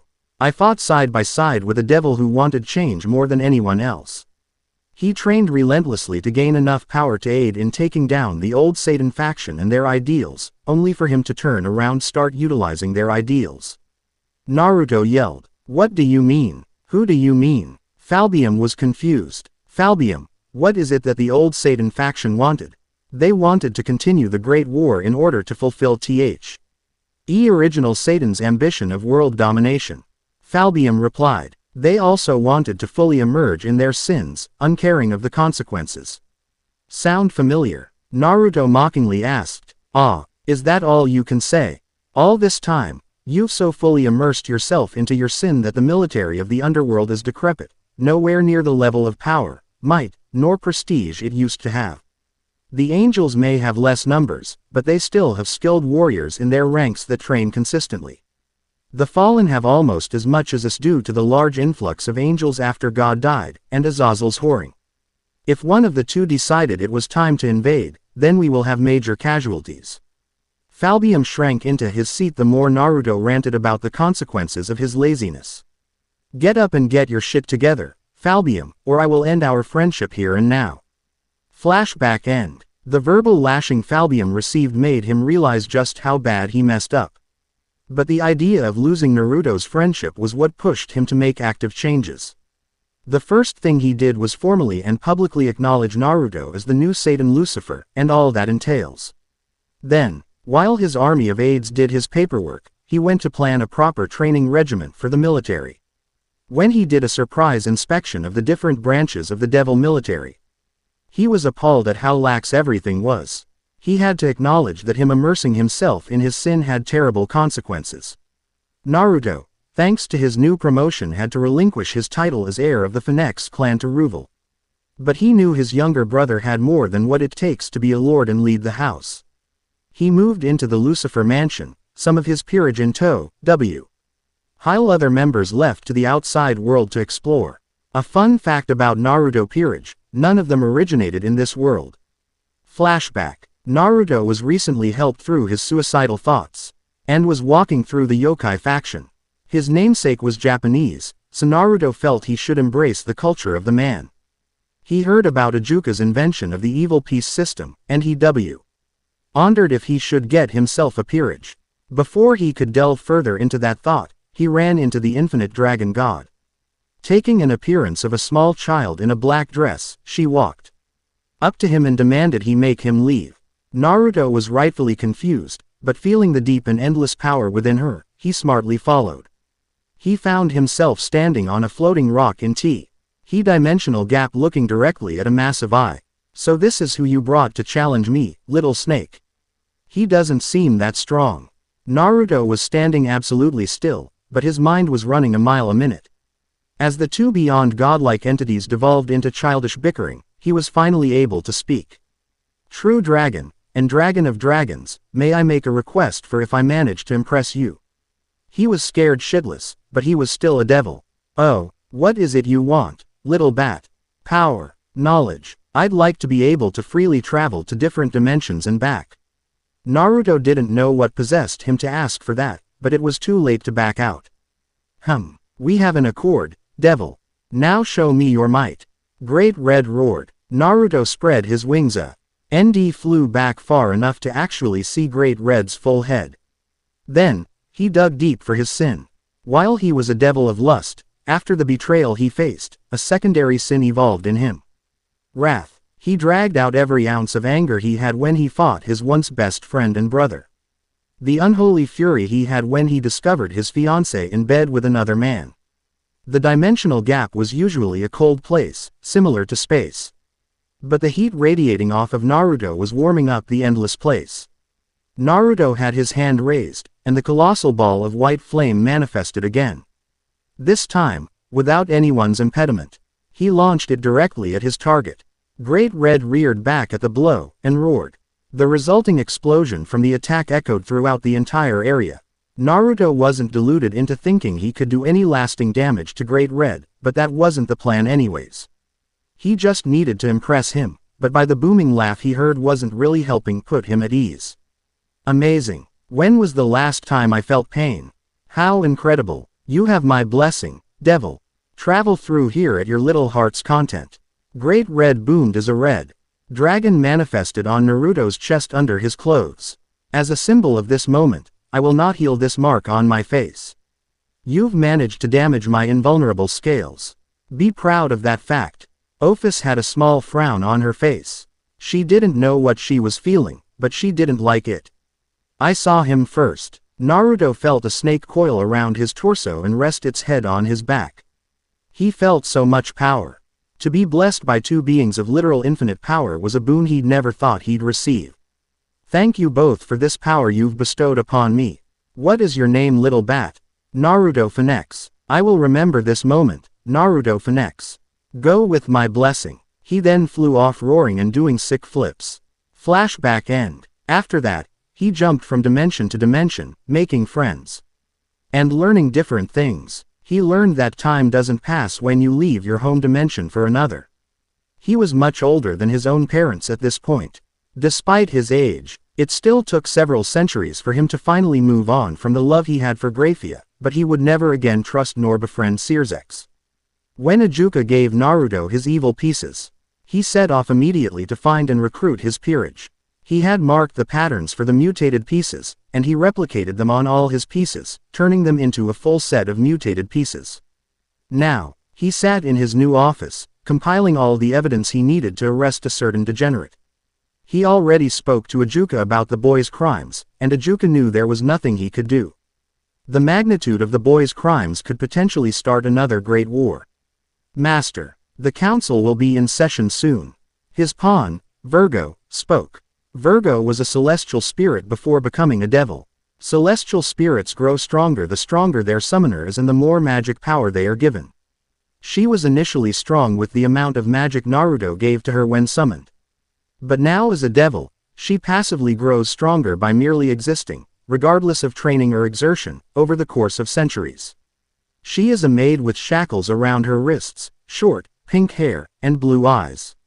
She wears a typical maid outfit, consisting of a black undercoat and a white, frilled trim apron and white knee-length socks with black Mary Jane shoes. Thank you, Virgo. May I be punished now, Master? Virgo asked with flushed cheeks. She also happens to be a masochist to the highest degree. Did you plan enough time for me to properly punish you?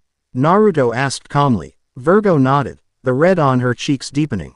Yes, Master. Appearing behind her quicker than she could react, he slammed her onto the wall. She moaned loudly at this action. You fucking pig. Begging to be punished when you know I have a meeting to attend.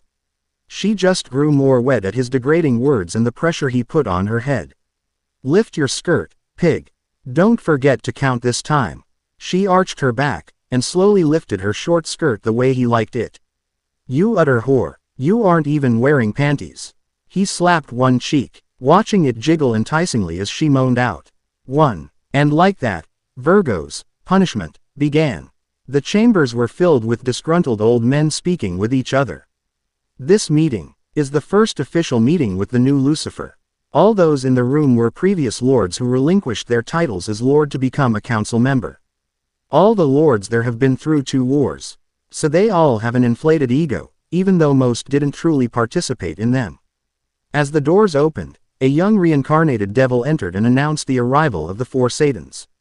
At once all the elders stood showing proper respect to the leaders of the underworld. All 4 walked in with all the poise that is expected of them. There was a slight shock at seeing Falbium walk through the door looking attentive and serious. They all took their seats, then the council followed suit. Naruto sat regally in his seat behind the table and began speaking. I would like to start this meeting by declaring there will be major changes soon. From my reading, laws were passed without the input of the Satans, and even more were repealed. None of you had the authority to do so. That will be discussed during the second portion of the meeting, but Lord Lucifer, an oppressive aura filled the chambers. It wasn't heat nor demonic energy, but it weighed down on the occupants of the room bar the other Satans. Proper etiquette and respect might have changed since I've last been in the underworld, but I believe interrupting anyone, let alone a Satan, would be considered an insult. Has that changed, Lord Shax? Naruto spoke, his voice soaked in power. No, Lord Lucifer. My deepest apologies for my insult. The pressure disappeared as quick as it appeared. What is it you had to say? It must have been truly important if it made you churlish enough to interrupt me. The old devil cleared his throat. We as the Elder Council are the ones who are assigned to create laws and update old ones. Naruto had a puzzled look on his face. Who is it that told you that? What do you mean, my lord? I mean that the Elder Council is an advisory position and only that. There was a lot of clamoring at this news, but it was Zekram Baal who spoke up the loudest. We are more than mere advisors. We are the ones who run the underworld alongside the Satans. Once again, who is it that told you that? Have you all truly forgotten what you've signed? A small summoning circle appeared in front of all the devils and they each received an old-looking parchment. Since Lord Shax seemed eager to speak, he will read the contract out loud. Said Lord Look about ready to faint, but knew he had to read what was on the paper. I, Theomore Shax, swear on my blood to offer wise counsel to the Satans when specifically asked. I swear to act with prudence, that is, with the skill, care, diligence, and good judgment of a professional. I swear to not mislead the Satans, and I will provide conspicuous, full and fair disclosure of all important facts. It is signed in blood. Do you all understand now? The Satans hold meetings such as these as a courtesy. We can change, create, or remove any and all laws we so please, and only receive your opinions when we ask for it. The fact that you all have made and remove laws on your own is you all breaching the contract. Any of the Satans can remove you as council members entirely as an easy way to remedy the breach, or they can use the clause of killing you because you all swore on your blood. Falbium spoke in a grave tone. It doesn't matter what clan you are from, or what political bloc you're a part of. What we say, goes. Period. Naruto stat. Ed as the council stewed in their frustration. While Falbium was too lazy to ever attend meetings, both Seraphal and Ajuka did attend, and they have brought up on multiple occasions to Sirzex how he's allowing the council too much power and leeway. Sirzex, wanting to keep the peace, never did anything whenever the council kept pushing, causing the already broken friend group more issues. Now, with Naruto, they have a leader unwilling to let such things continue. Sirzex would have allowed the interruption in the past, but Naruto shut down the disrespect immediately.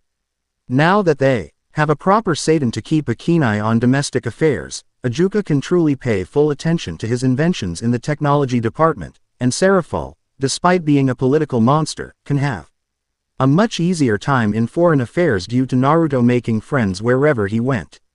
Before I was interrupted, I was saying that we will discuss the laws during the latter half of the meeting, Beck. Oz, we have a more pressing matter to discuss. Bring them in, Naruto called. Two burly soldiers dragged in a young-looking man with green hair, and a scowl on his handsome face. They placed him in the center of the chambers where chains rose to keep him bound. Two more soldiers entered bringing in a man that has lots of black magic-like tattoos on his face. He has green hair that stands on its end, matching eyes, and pointed ears. Diodora Astoreth and Zephyr Glacia Labelas, both heirs to your respective clans. Do you know why you have been arrested and currently stand trial before the Satans this day? Naruto intoned. Both men shake their heads, as they are silenced by magic. No. Well, allow me to enlighten you both. A massive monitor was lowered above the Satans, while 4 screens appeared on the table in front of the Satans. The screens lit up and began to play. It showed Diodora standing atop a ledge. The footage is sped up a bit as it was just him and his bishop. A petite girl with a single large blue bow on her head, standing there until he looks over to the bishop. Now, a magic arrow appears in front of the girl, and she shoots it downwards. The camera moves slightly to see that the arrow had shot through the shoulder of a man down below, as he is fighting off dozens of large hell beasts. In his brief lapse of concentration, Arjmut lunges for him and wraps its teeth around his throat. This footage is proof of Diodora killing the Glacia Labelas heir. A second figure walks up as the man is being torn to shreds.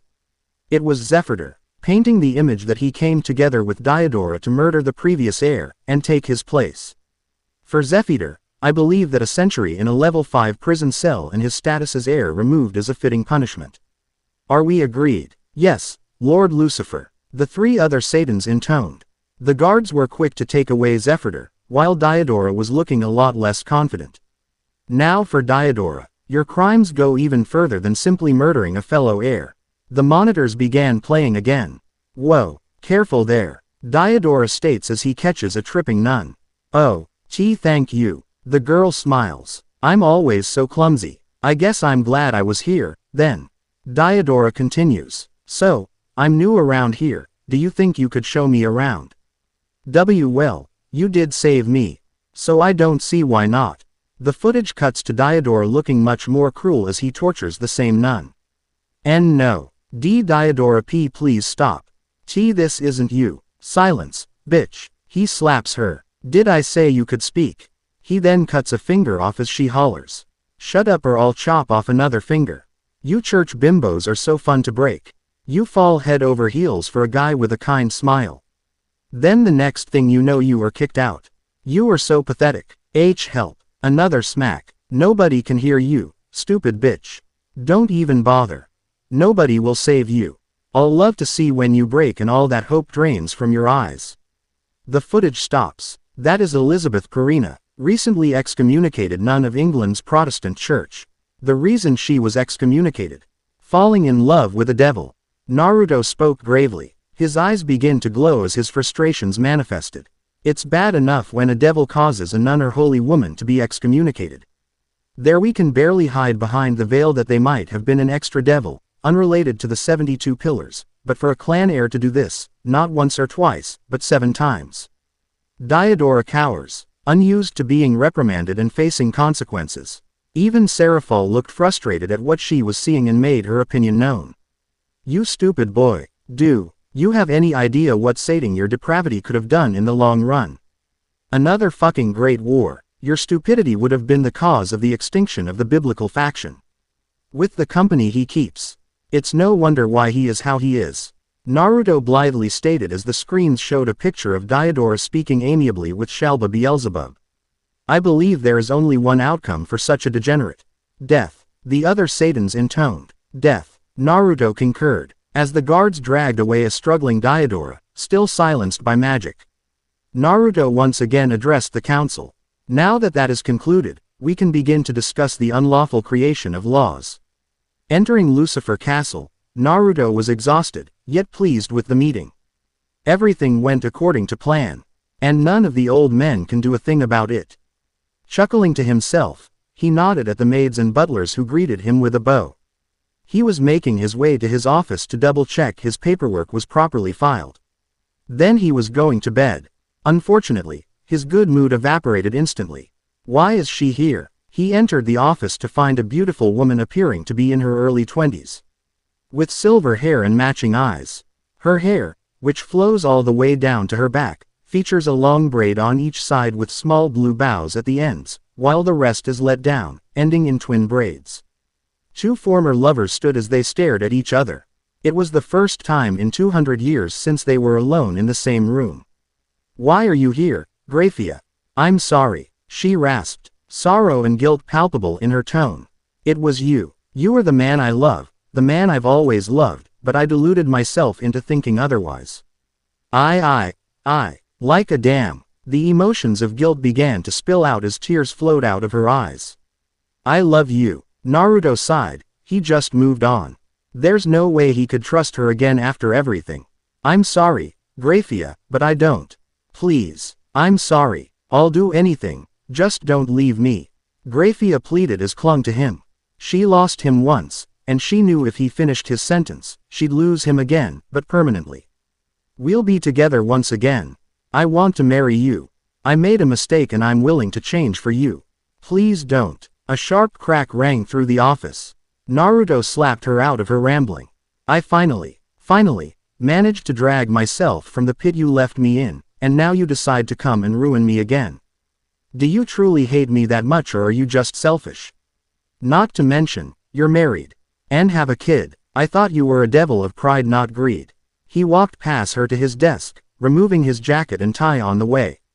This situation was stressing him out. Hoping to catch his attention, she slowly unzipped her skirt, allowing the noise to fill the room, and let it fall to the floor. All she had on now was her stockings, a lace garter belt, panties, and heels. Everything white but her black heels. She turned and pulled the panties up a bit higher to bring attention to her plump ass.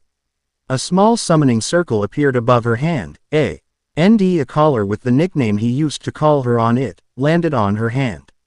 She catwalked towards him and around his desk, then landed on her knees next to him. He finally deigned to give her attention, but even then, his eyes didn't stray. You were right and wrong. I haven't been married to Sir Grimoire in over a century.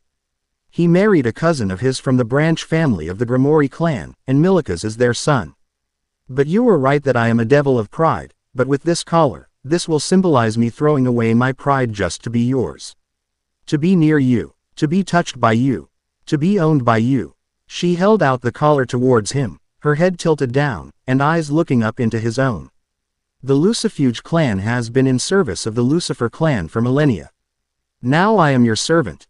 In any way you want, my lord. Despite his self-control, she could see the burning desire in his eyes. A literal flame danced in his blue irises, the physical manifestation of the smoldering passion that threatened to overwhelm her. But she could also see the hesitation. The fear of being hurt once again. She almost lost hope, almost gave up entirely, when he reached out and tentatively picked the collar up. Her heart rate sped up as she instinctively sat with her back straight, head up, her ass resting on her heels, legs spread apart, and her arms raised to hold her hair behind her head. He could easily use magic to place the collar on. A snap of his fingers and it would be placed around her neck. She would have been fine with that, and she actually expected him to do that. But he took his time unbuckling the collar, not taking his eyes off of hers. He moved forward and placed the collar around her neck, his eyes still not leaving hers as he buckled the collar. When he moved back, a feeling of pure joy bubbled inside her. She couldn't help the brilliant smile and shed tears as she placed her hands on her legs, palms upwards. I am stressed, Thea. Relieve me, was all he said as he picked up a journal and began writing. Yes, master, was her prompt response, before she briefly paused, then continued. She referred to him as master without conscious thought. It was just a fact, now. But she knew he liked Japanese culture, so she should make sure to ask what his preference was. Do you prefer master, or Naruto-sama? Either is fine. 5 of my peerage members already refer to me with the sama honorific. He said. Before she could kiss it, she felt his hand grip her hair. I will say this once, and only once. Never betray me again. Do you understand? Graia looked into the eyes of her new master. Yes, master. I swear, never again. She will savor this moment and every moment she has with him from now on. The 4 Satans sat in the Office of Foreign Affairs. Despite the way they lounged around the office, they were assembled together to discuss things. All right guys, when I was traveling, this world wasn't the only place I toured. Naruto started. What do you mean? Seraphal asked, her magical girl persona nowhere in sight as she sits by her desk in a business suit. Falbium was weaning off his immersion of his sin, so while he wore combat trousers and boots, he had a plain blue hoodie on. Ajuka had a dark green suit and tie, but the jacket is replaced with a lab coat. Naruto wore a black suit with a gold tie. Just under a century ago, I was accosted by Ophis. She took on the form of a small child for some reason, but I didn't question it. Anyways, she appears in front of me and drags me to the dimensional gap where I look at an eyeball the size of this building. She wanted me to get rid of Great Red. While I was busy trying to not shit myself, the two started bickering like kids. Then I had the brilliant idea of asking for the ability to travel to and from dimensions at will if I were to impress him enough. He agreed, and I did so. So I spent a lot of time going through different dimensions and collecting a lot of different things and learning even more. Would you like to know the best thing I got from my travels? Yuto asked after a long-winded explanation. All 3 Satans leaned forward, as Naruto pulled out a single vial filled with a slightly glowing pink substance. And what is that? Ajuka asked, inspecting the vial that was handed to him. With his widest grin, Naruto responded. A fertility potion. Seraphal gasped. Falbium reared back in shock. Ajuka stayed stoic, besides the tiniest widening of his eyes. You wanna know the best part? Naruto asked as smug as possible. I have all the plants and seeds needed to fill acres of ingredients. Has it been tested? Ajuka asked. That's what we're gonna do. Lord Barbas was trying to have kids for a while, wasn't he? Have him drink that vial, then let him go crazy with his harem. We have a spell that could detect pregnancy within 12 hours, right? We do. Seraphal nodded. But we gotta brainstorm the issues this will cause. This will potentially warm up the extremely cold war we have with the other two factions. We just have to make actual peace. Michael and Azazel's weird ass definitely want peace. We also have to come up with very harsh punishments for those who deliberately try to break the treaty. Naruto shrugged. It's easy for us, because we have power over our faction, even more now that you've reminded the council of their place, but Azazel isn't doing anything with the rogue elements in his faction. And Michael. Falbium spoke. They'd need to take a harder stance on punishing their subordinates. Well, I have a way to ease into a temporary treaty with all the different factions before actually making a peace treaty. Naruto said, an idea already forming. One of the worlds I went to was an odd one to say the least. 70% of the world was impossible for regular humans to traverse because of the dangerous beasts. Thankfully, the 30% where they can survive is all together, so as long as they don't leave, they're fine. But there were some humans strong enough to survive in the 70%. And those humans were rewarded by being able to taste the greatest food I have ever tasted in any world I've been in. Here's just one type of fruit from that world.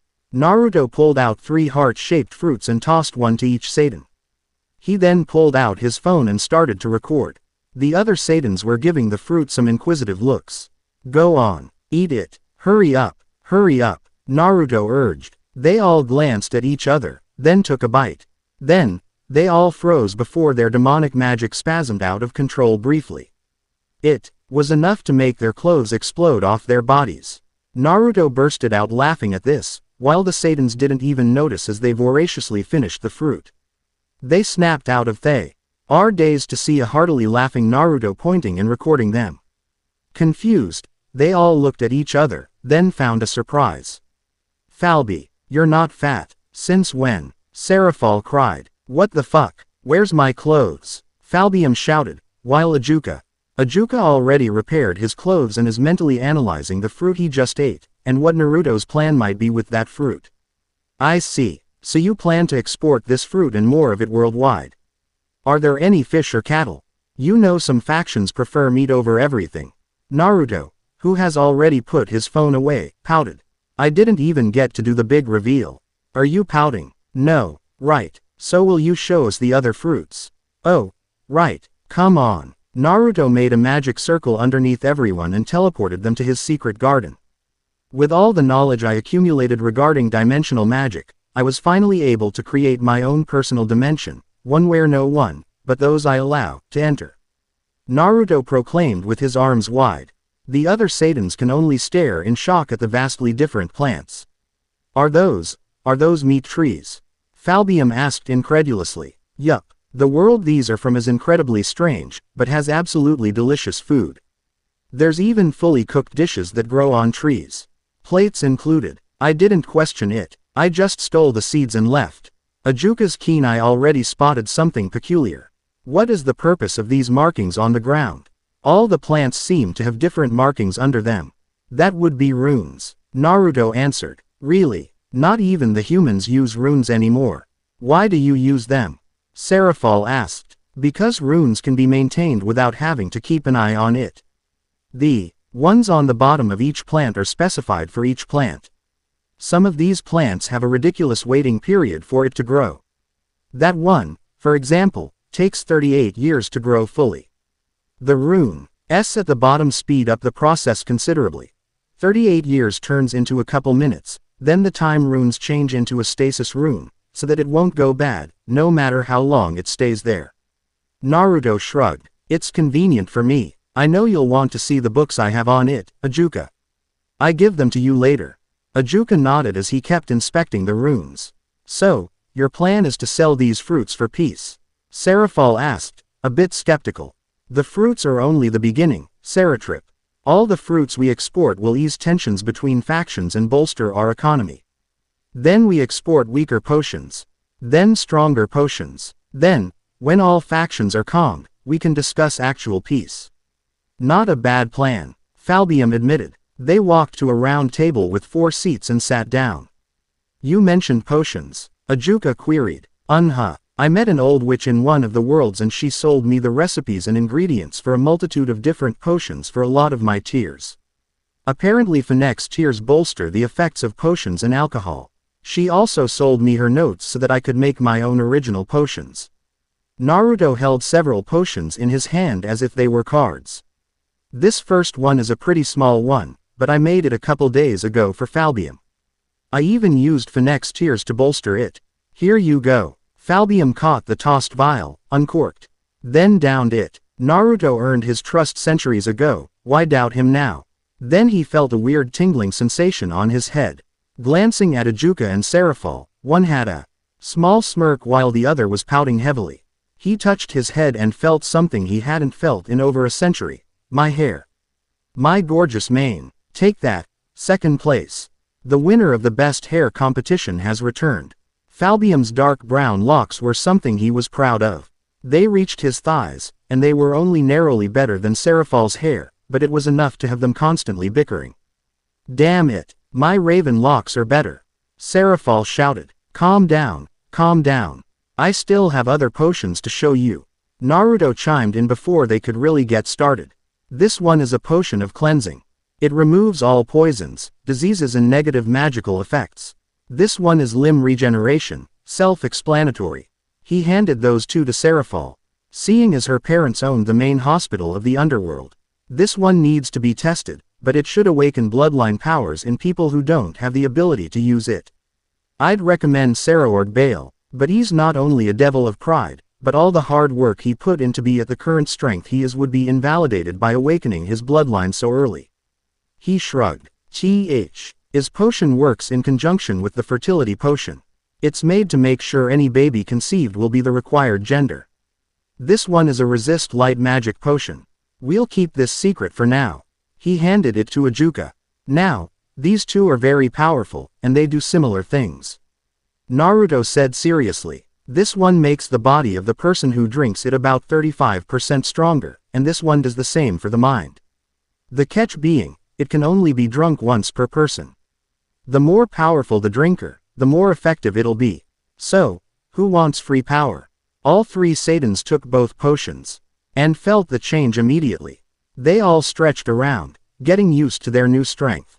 Good, good. Now let's continue. This one works as a blood equivalent for vampires.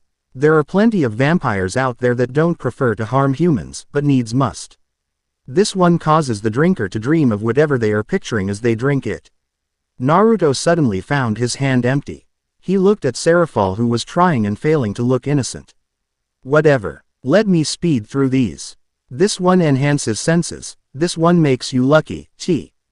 His one increases people's physical power massively for an hour, but after it wears off it puts them out of commission for a couple of days while their body recovers. This is a truth serum, and finally, this one replaces a night's sleep. Naruto finished. I'd like a sample of each to do my own tests and scans. Ajuka spoke up. Of course. Naruto pulled out a crate filled with the different potions, with a notepad on top that's filled with the description of each potion. I'll let Azazel's spy in my department know that I'd like to speak with him to export some of these products. The others just stare at him. What? You have a spy in your office, and you let them stay there? Seraphol deadpanned. I mean, yeah, you guys do too, so I thought keeping them there to give false intel was the modus operandi. Naruto scratched the back of his head. All he received was blank stares, so he pulled out the files of all the spies he knows of in the underworld. He sifted through the manila folders and handed out several of them to each Satan, then sent the others away. Damn it, he was my best aide. Ajuka sighed. And half of my assistants are spies. Makes sense, I guess. Falbium grumbled. Seraphol ran an upset hand through her hair. Like I said, I'll let Azazel's spy in my department know I'd like to speak to him regarding exports and peace. You guys can do what you'd like with your spies, but I'm keeping mine. He's a competent employee, and it's not like he has access to the truly important secrets. Ajuka sighed again. Thank you. Then, I'll make my leave first. Thanks to the increase in mental strength, I've figured out answers to a lot of my projects. May I return here to try the food? I find I enjoyed that heart-shaped one quite a bit. I have no problem with that. I already keyed you guys to the place. Naruto shrugged. Thanks again. With that, Ajuka teleported out. I still have some paperwork to do. plus this spy mess. Serafal pouted. I have training drills to oversee, and half my assistants to fire. Falbium stated, running his fingers through his hair. Well, you guys can go ahead. I'll speed up time in here so that I could properly set up different crates for future export. Naruto said, looking around. Falbium teleported away. What about your paperwork? Serafal scolded. Huh, I already finished that. It's only midday. How can you finish all your paperwork so easily? Serafal demanded. Naruto smiled and shrugged. It's a secret. Serafal growled. Dian muttered to herself as she teleported away. Naruto chuckled as he looked at his expansive garden with a proud smile on his face. He noticed that he's loosened up quite a bit. He's less serious, and more nonchalant. He likes it. A recent development in the underworld, you say? Azazel said as he sat in his chair behind his desk, a contemplative look on his face as he did so. Near his desk was a tall dark-haired fallen angel, who was wearing full black combat armor. This was Bartleby, one of his most important agents. One of the few that managed Azazel's contacts in the underworld, having to deal with getting information from whiny disenfranchised reincarnated devils in return for wealth or other materialistic things. In another chair in the room sat another person. This one was a young man with dark silver hair and light blue eyes. He was wearing a dark green V-neck shirt with a high-collared black leather jacket over it and dark red jeans to finish off his outfit. Yes, Azazel-sama, apparently Sears's Lucifer, or Grimoire now, has been dethroned. He blatantly abused his power to the extent to which he was forced to abdicate his position. The fallen angel reported promptly as he stood straight before his leader, a bead of sweat running down his forehead as Azazel's eyes seemed to pierce him. He abdicated. That is a surprise. Grimoire giving up power is truly a rare thing to hear of. The silver-haired youth sneered as he glared at the fallen angel giving the report. Azazel hummed as he seemed to be deep in thought upon hearing the news. For someone as powerful as Sears's Lucifer, or Sears's Grimoire as it was now, to abdicate was a game-changer. The Crimson Satan was classified as a super devil for a reason. His power was overwhelming, as was his influence in devil society. The man was a giant in the supernatural world and his fall would surely send out shock waves. I want a daily update on the goings-on in the underworld. Be sure to pay the reincarnated devils there who work for us double. I want information and I want it fast and reliable. Sir. The fallen angel noticed the look Azazel was giving him and quickly nodded his head. Yes, sir. As soon as we can. Good. Has there been any nominations for the position of Mao? If there has, we may be able to manipulate the results slightly.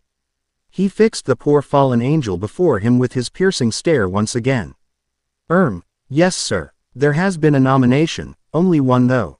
Naruto Phenex, otherwise known as Fire Incarnate, had been nominated and accepted. It was finalized 2 days ago. The now sweating fallen angel said, having grown up on the stories of Naruto Phenex and his power and wrath. The devil was the equivalent to the boogeyman among many of the angels and fallen angels. What? Azazel shouted in shock, making the fallen angel before him cringe as Azazel released a burst of his immense power in his surprise. Damn, this could either be incredibly good or devastatingly bad, it all depends on what Naruto is planning. One of the worst things about the guy, despite his amiable disposition. He is incredibly powerful and completely unpredictable, the worst kind of combination. As Azazel finished his little rant, he noticed that the fallen angel who had reported to him was still there. Go inform my spies I want more information and write a full report on the matter. I want it on my desk in an hour. With that said, the fallen angel spymaster left the room as fast as he could, leaving Azazel and the teenager alone in the room, dwelling on what he had just told them. The silver-haired teen looked back toward the Governor-General of the Fallen Angels with a raised eyebrow. Is there a reason why you are so worried about this? No matter how powerful this Naruto guy is, he would be no match against Divine Dividing. Azazel burst out laughing at that, unable to contain it as he heard the boy's comment. Oh Valley, my dear sweet Valley. If you were to challenge Naruto as you are now, he would crush you. You wouldn't stand a chance. Even I wouldn't dare to challenge him in a straight-up fight. And I am many times more powerful than you, my dear boy. Valley glared as he heard that, though internally, he was immediately interested. If this Naruto was as powerful as Azazel was making him out to be, then he would probably be a good fight when Valley eventually got around to facing him. He would of course need to train a little, but still, he was looking forward to fighting him eventually. Besides, I have another job for you. It turns out Kokobile has been misbehaving, and I want you to go deal with him. Azazel replied with a smile, hoping that his may take the boy's mind off challenging Naruto. He doesn't want Valley to die. Kokobile, one of the leader class fallen angels. Valley responded, his eyes gleaming slightly as he heard the challenge. Yes, I will send you to deal with him soon, but only when the church confront him and start losing. As defeating him and handing over the holy artifacts he stole could be a good way to improve relations between the Grigori and heaven, Azazel said, giving Valley a firm look as he made sure the boy understood that he wouldn't be fighting Kokobile until he was given permission. Whatever. Just make it soon, I need a good challenge. Valley said irritably, before he thought to himself. Especially if I want to become the most powerful in this world. Sears Lucifer has been forced to abdicate and the demonic dragon has been chosen to be the new Lucifer. A handsome-looking man with long blonde hair and green eyes said as he and an extremely beautiful woman had long curly blonde hair and an incredibly voluptuous figure said as they looked down on one of the angel soldiers who had just come into the throne room of heaven to give them the report. These two beings were Michael and Gabriel, two archangels and two of the most powerful beings in heaven, with Michael being the most powerful and the current leader of heaven in God's absence. Yes, my lord, the news has spread throughout the supernatural world like wildfire, and it has been confirmed by multiple sources. The soldier said as he kept his head low as he bowed submissively before two such powerful and holy individuals. What shall we do, brother? Gabriel asked as she turned to her brother and leader, who simply smiled. We shall wait and see what happens. Naruto is a force of nature who cannot be controlled. It would be best to wait for things in the underworld to settle before we do anything which might aggravate the situation. Michael ordered the angel, who nodded his head before retreating from the area. Do you think this sudden change in leadership has anything to do with the theft of the Excaliburs? No, I don't think so. Gabriel replied with a smile. We have conclusive evidence it was Kokobile, and I doubt that the two of them would work together. Maybe you're right. Michael hummed. Have the church sent their representatives to reclaim the Excaliburs yet? Yes, they are preparing to leave soon. The situation must be handled before a new war begins because of it. Gabriel said worriedly, her hair hanging in her eyes as she looked down. The very thought of such an atrocity happening again saddening her deeply. Indeed, we will send some angels with the church representatives to help. Something as potentially damaging as this situation cannot be left to the church to deal with alone.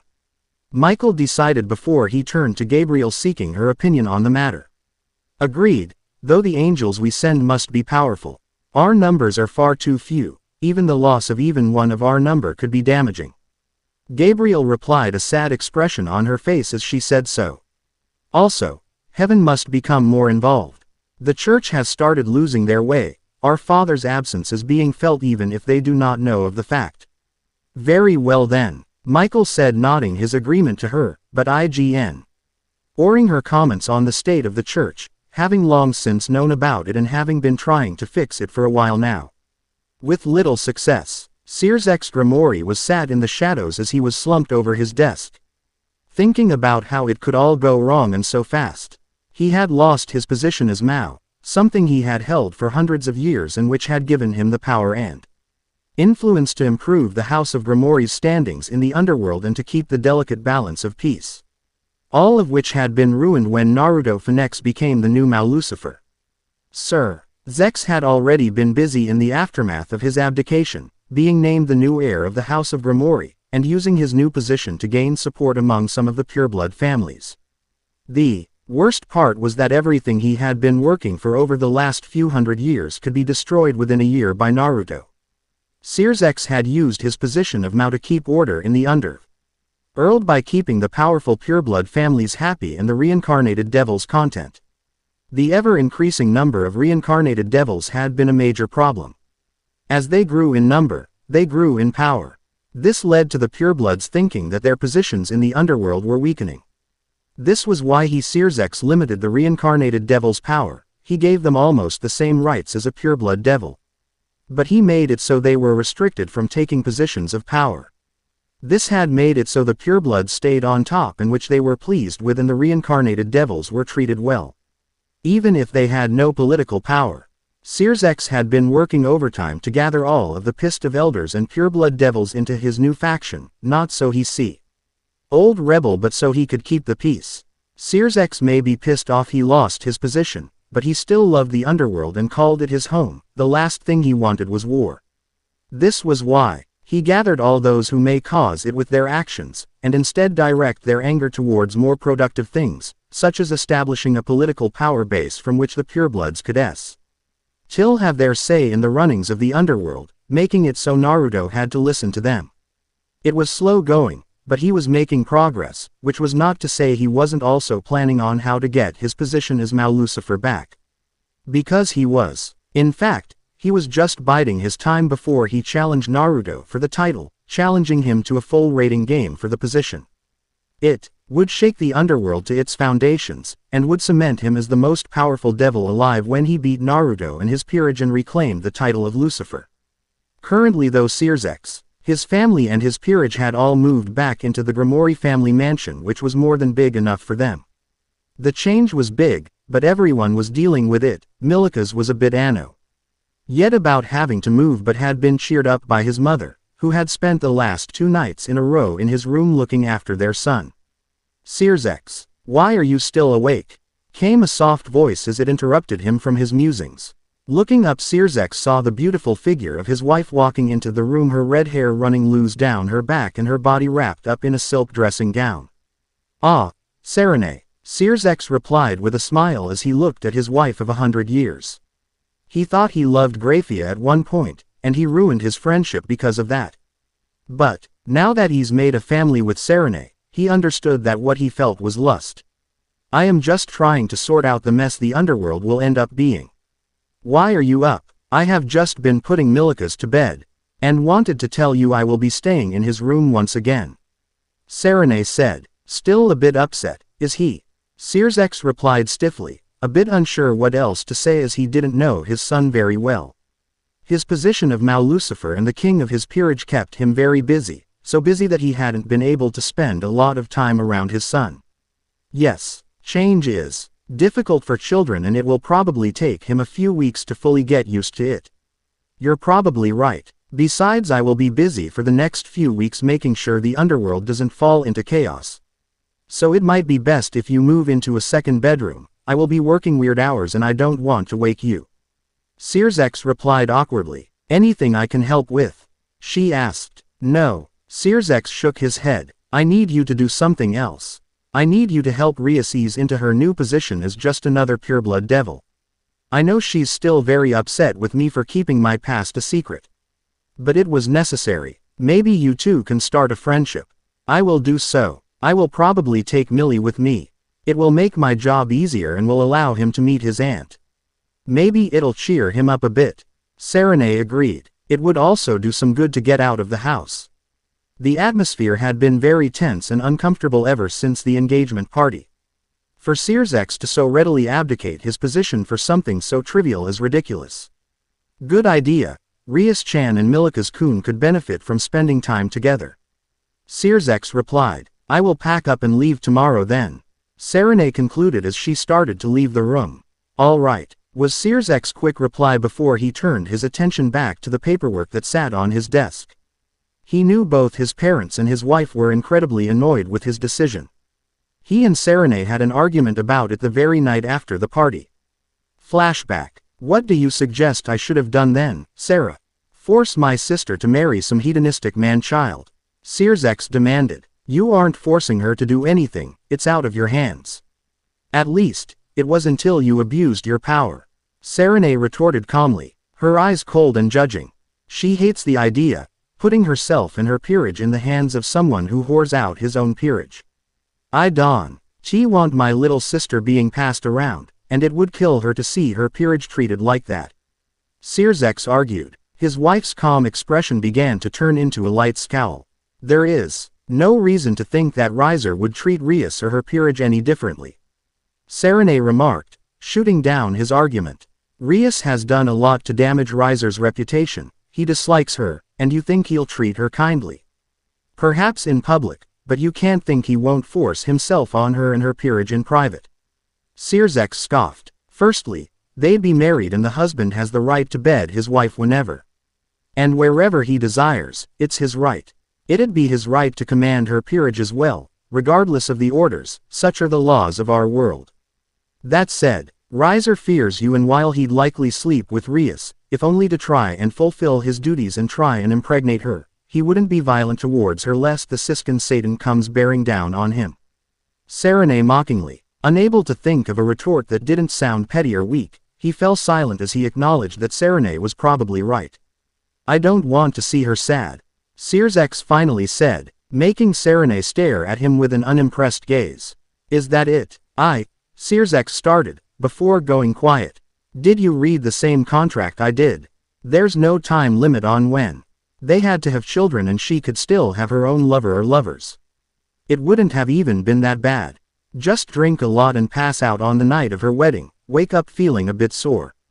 Take a shower and pretend it never happened. She could go back to playing schoolgirl, and only occasionally see Riser. Hell, the humans even have artificial insemination, meaning she wouldn't even have to sleep with him. She just needs to pop out an heir for the Grimoire and the Phenex, and she's done. She won't even have to see him ever again.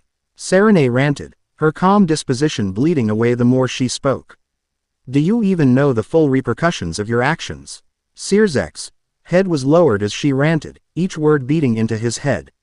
When she asked her last question, he looked up. Your father is considering making Milikas his heir. What? No, he can't. He most definitely can. Serenay cut him off. With the way you coddled her all her life, she has grown lazy and fully dependent on others. Milikas already knows how to use the power of destruction in a variety of different ways, while she only knows to point and shoot. This final act of yours just might push Lord Grimoire. She walked out with her piece said, leaving Sirzex to stew. Flashback end. That argument was a sort of wake-up call on his behavior. His mother would send him disappointed glances whenever she thought he wasn't looking, and his father has yet to even speak with him. He threw himself back into work to forget about his fuck-ups. With the return of her master's first love, Virgo had a small doubt that he'd forget about her, especially when she's been collared. Virgo personally didn't care for collars, and her master seemed to sense this, and didn't push. But she knew what the collar represented. The full trust of one person to another. But of course her wonderful master knew when to alleviate her of her doubts. She was on the edge of her bed in doggy position. A strong shiver ran up her spine. She absolutely loved the doggy position. It rendered her unable to see behind her, leaving her virtually blind to anything her master would do to her. Now, I'm thinking of a number between 1 and 100. Guess which number I'm thinking of? He ordered. 25, Master. Virgo answered immediately. Perfect. That's how many times I'm going to whip you. He announced gleefully. Virgo's core automatically throbbed in response. Do not forget to count. Do you understand, pig? He asked. Yes, Master. Thank you, Master. She responded. Good. Are you ready? He asked. Despite asking a question, he didn't give her time to respond verbally or otherwise. The harsh burning sting of the whip made brutal contact with her skin. Her leftist cheek was the receiver of the first mark. She immediately gasped, and arched her back in response. The pain spread through the rest of her body, and her lower area jolted in an incredible amount of pleasure. The searing heat in her genitals was absolutely amazing. But despite the intense amount of pleasure she felt from her pain, she still recalled her orders as a submissive. Oh 1. Thank you, Master. She moaned out. He grunted, before lashing out at her skin a second time. It struck like a bolt of lightning. Goosebumps covered her entire body, and every single one of her hairs stood on edge. He had hit her close to the same spot as before. Her core seized with how good it hurt. 2. Thank you, Master. The pinked beauty gasped out. The words barely had enough time to leave her lips before he allowed the whip to kiss her skin once again. Virgo almost screamed the next couple of words out. 3. Thank you, my mast. Another lash of the whip. This one biting into her other cheek. It helped fan the flames to the already searing fire burning through her entire body. Her poor heart threatened to explode from the speed of its own beating. She attempted to keep count of every single lashing delivered to her body. But the feelings were so overwhelming, and the strikes came far too quickly. After the 9th strike, she simply stopped trying to count. Her counting was replaced by her sharp gasps and tiny shrieks of pleasure. Her body jerked and twitched before and after each strike against her soft, pale skin. She rubbed her thighs together in a desperate attempt to somehow find relief. The whipping continued, on, over and over again. She was almost positive that he had long since passed the number 25. And her heart soared at this idle thought. The feelings were so electrifying, such a euphoric combination of pain and pleasure that it was constantly on the edge of it being unbearable. She always had a feeling that he didn't truly enjoy causing pain, but the fact that he still gave her pleasure by doing so made her love him all the more. Finally, a single blow, one very close to her aching lips, did the job. Master. Virgo yelped. Her entire body seized, and her muscles became locked in position. Her entire being shook and spasmed as sent into a nearly mind-numbing orgasm. It was powerful enough to bring her to tears. She still managed to continuously cry out to her master. Thank you, thank you, thank you, thank you. She cried over and over again. Like a broken record, her poor arms gave out, and she collapsed onto the bed. She panted into the fabric, as she moved her arms to rest higher on the bed, while her ass was still in the air. He leant over her body, pressing against her marked ass. Did you like that, you filthy pig? He whispered into her ear. He grasped onto her hips, groping harshly at her soft flesh. She whimpered in pleasure. I bet you did, you fucking whore. You even came. How wonderful. He continued to mumble dirty things into her ear while he harshly molded her flesh. Yes, master. Thank you, master. She yelped out as an automatic response. He wordlessly began lightly thrusting his tip in and out of her. She bucked against him, trying to force him deeper inside of her. If that's what you want. He lined himself up with her entrance. In one firm stroke, he decided to thrust into her. Virgo threw her head back, and released a loud moan. He was warm, hard, and hot. And he stretched her in the most delicious of ways. She clenched tightly around him. She wanted him to never stop filling her. Naruto released a large, guttural, groan into her ear. Fuck, you're so tight, it's incredible. He grunted out. He placed a gentle kiss on her cheek. Are you ready for me, slut? Yes, please, master. Use my body in any way that you wish. She pleaded with him, in her most sincerest voice. All right then, he said. Naruto lifted his upper body away from hers. She felt him place one hand on the top of her back. He then gathered up her hair. She whimpered in disappointment when he pulled out of her, but was quickly satisfied when he plunged deep inside of her while also giving her hair a sharp tug. Her head was jerked back, while her hips moved backwards. Naruto viciously began ramming into her with gusto. His thrusts were fast and deep. He would pull and twist her hair in time with his thrusts. This constantly gave her the delicious feeling of pleasure. She did try her best to remain silent. Even though he was pretty relaxed with the rules during this session, she still wanted to try her best to be obedient. Naruto threw her plans out the window when he used his free hands to scrape his nails down her left ass cheek. The same cheek that was covered in the markings from the whip. This caused Virgo to almost orgasm right then and there. Ah, master, she hollered. He gave her ass a nice, firm, smack. That's right, you dirty whore. Moan for me. The room was filled with the obscene noises of their coupling. His grunting and groaning mixed well with her moaning and yelping. The sound of flesh hitting each other rang through the air. His hand, hitting her cheek. And his hips smacking into her hips, it was amazing.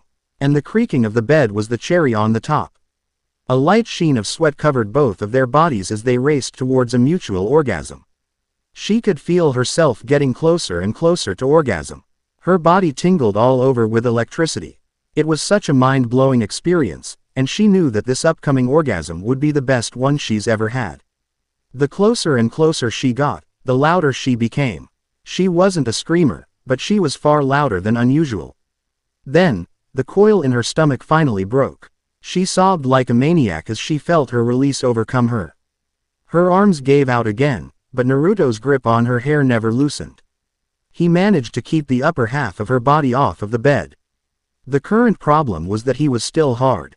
He knew Virgo would definitely welcome him to use her unconscious body, but he wasn't comfortable with that.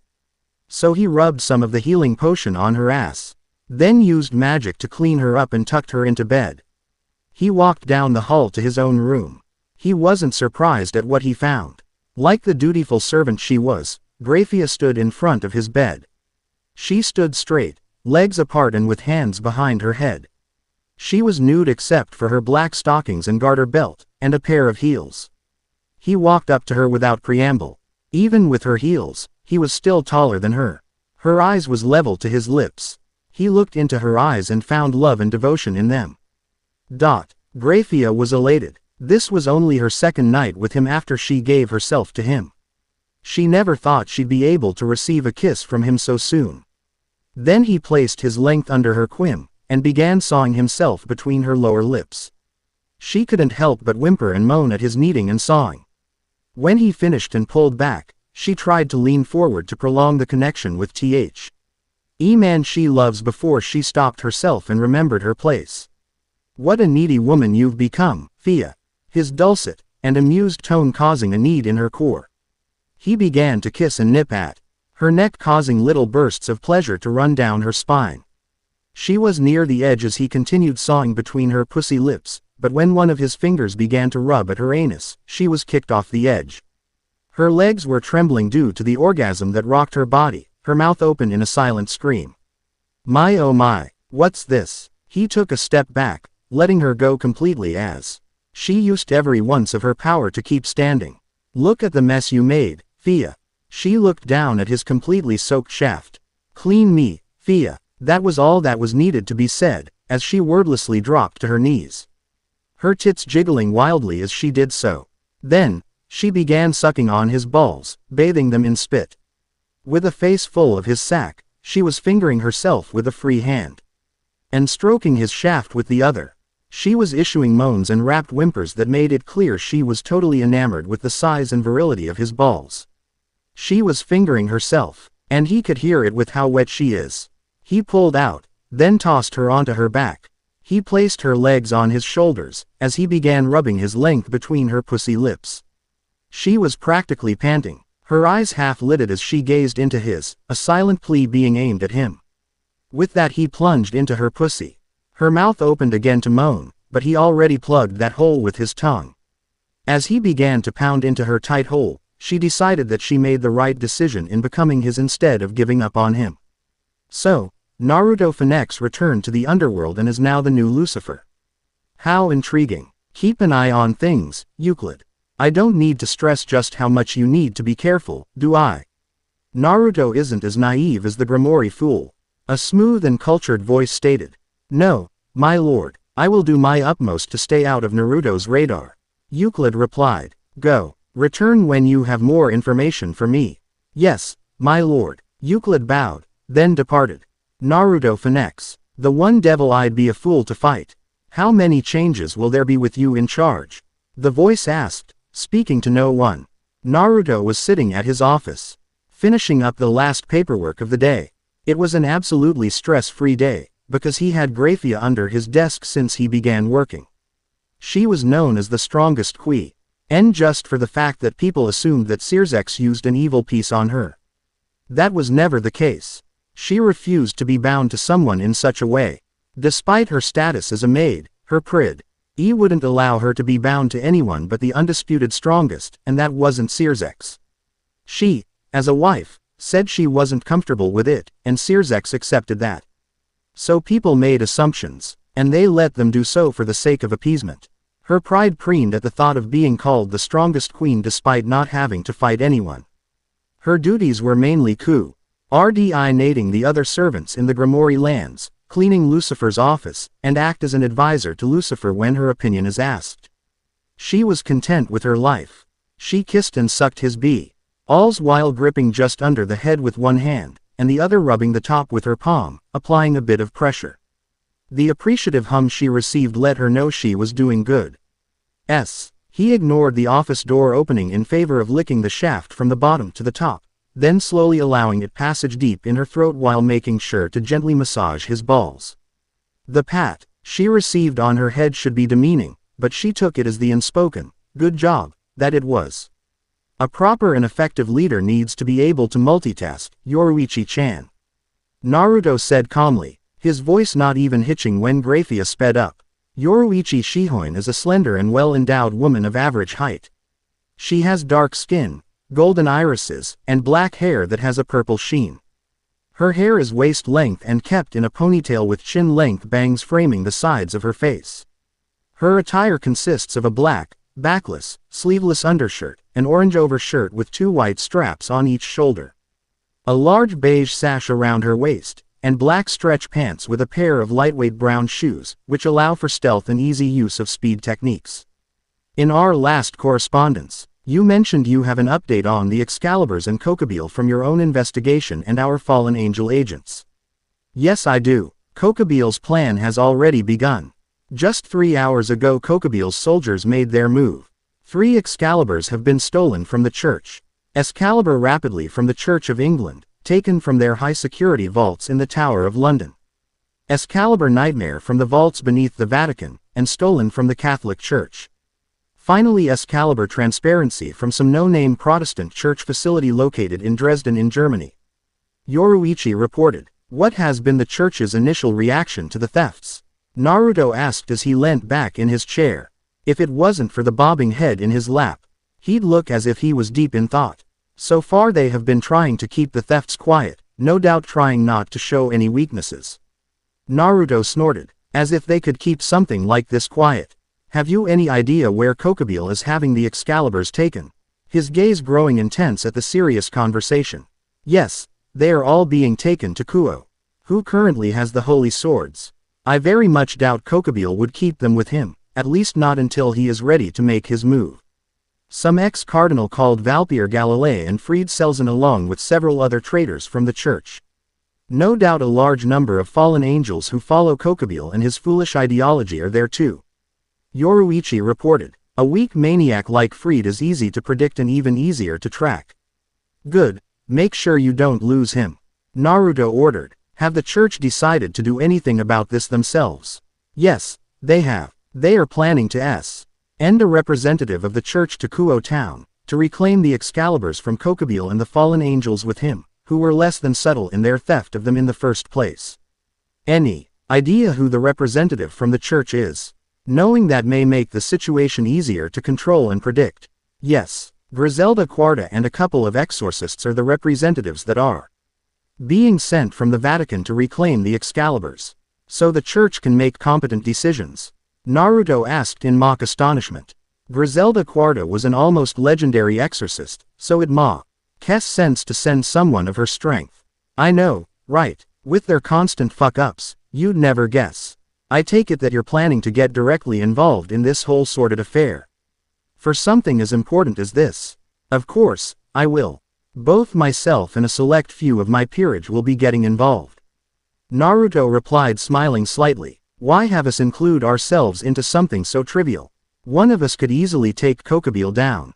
Yoruichi asked curiously. This coming event may be the biggest chance for peace between the 3 factions that we have ever had.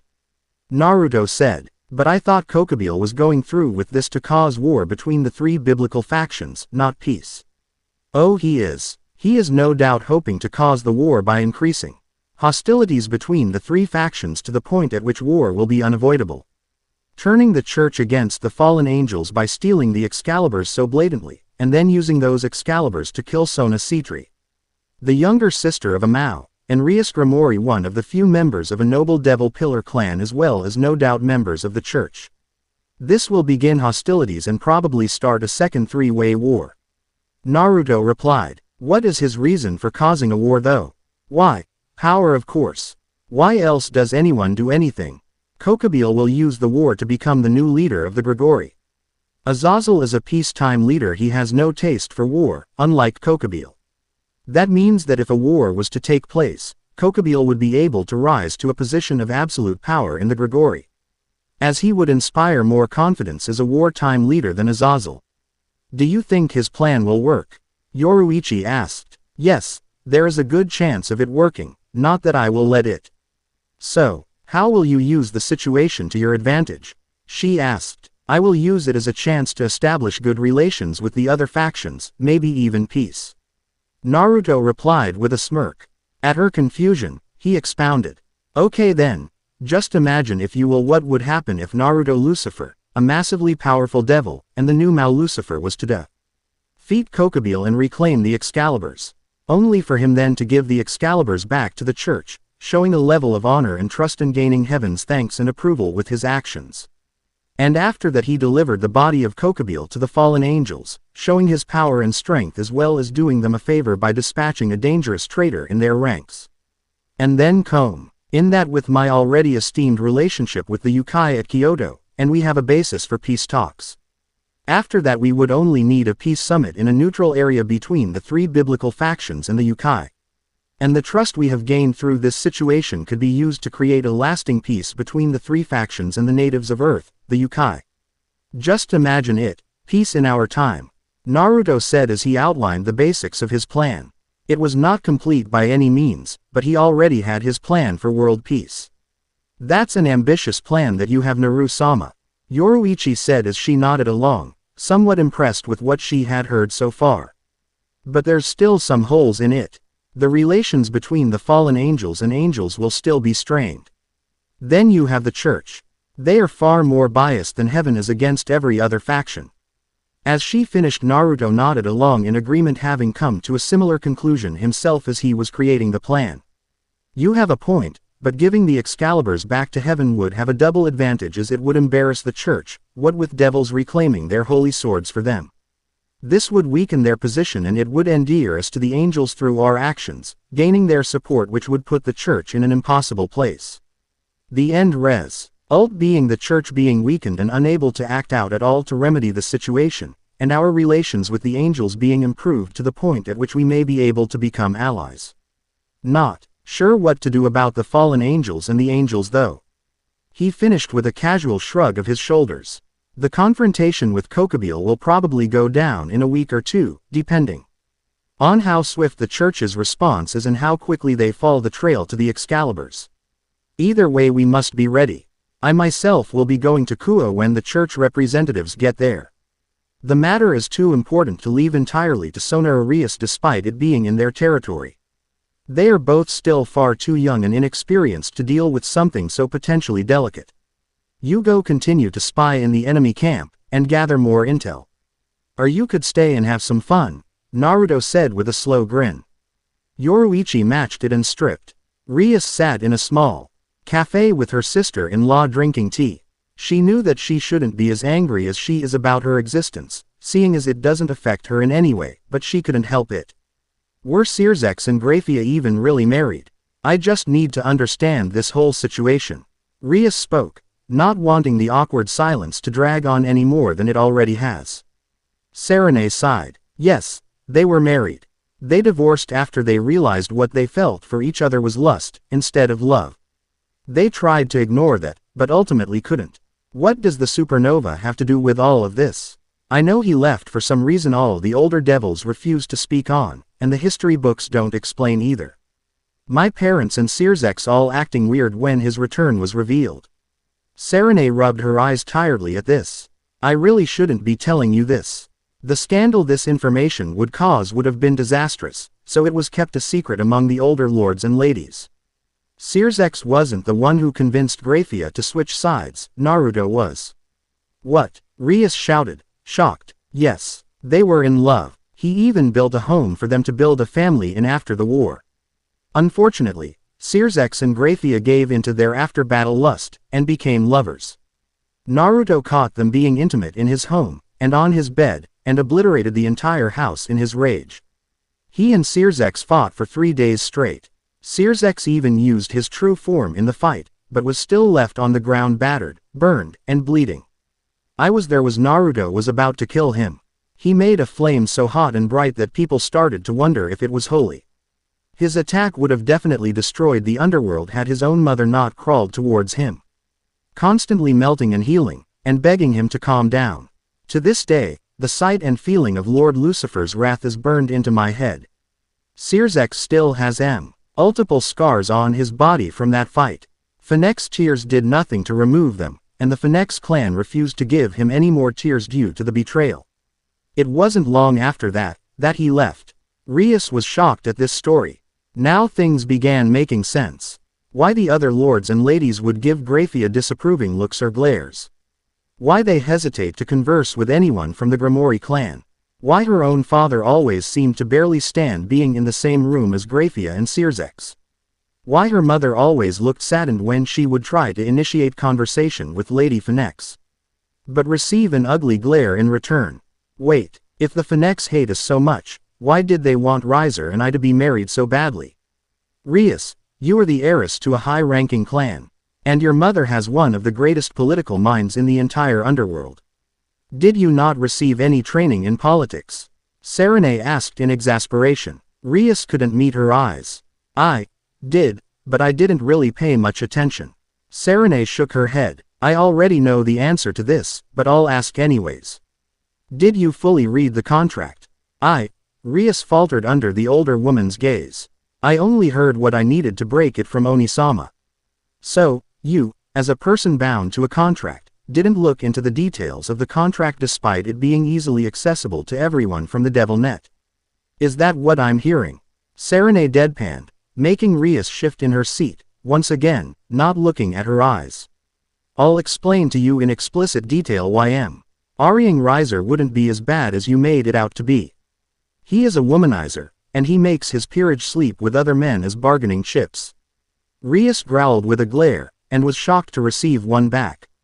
I am not Sirzex. Your spoiled little bitch routine will not work with me. Now calm down, and shut up. Serene ordered coldly. A stunned Rias just stared back in slight bemusement.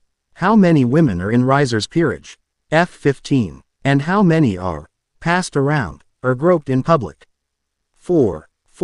Serene shouted. And do you know why it's only those 4? Rias shook her head, eyes wide. Because those 4 are the only ones comfortable with that. Those 4 are open to having fun with different partners. So, Riser doesn't whore his peerage out for favors. They all have their own fun, and if Riser benefits from that fun, then all the better.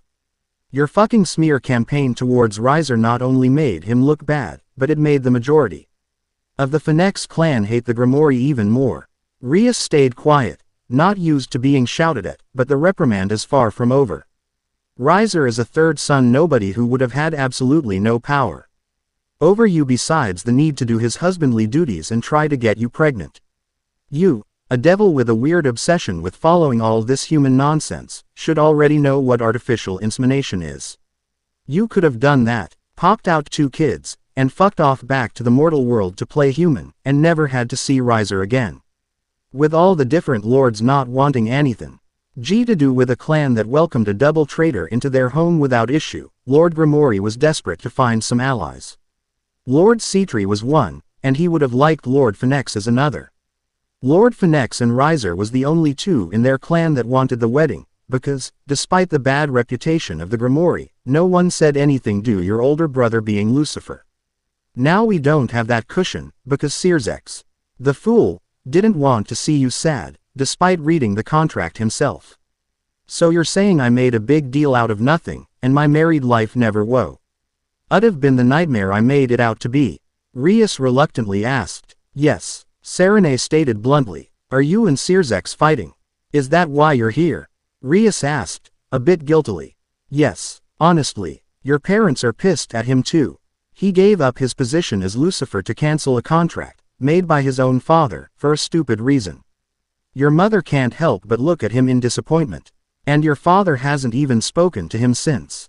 If we weren't married near a century before you were born, I'd wonder if he married me because I look similar to you. While incest isn't looked down on in the underworld, Sirzex, weird way of acting like a jealous boyfriend in regards to you doesn't really do his image good. Lady Leviathan is very open about her love for her sister, so her obsession is more endearing than his.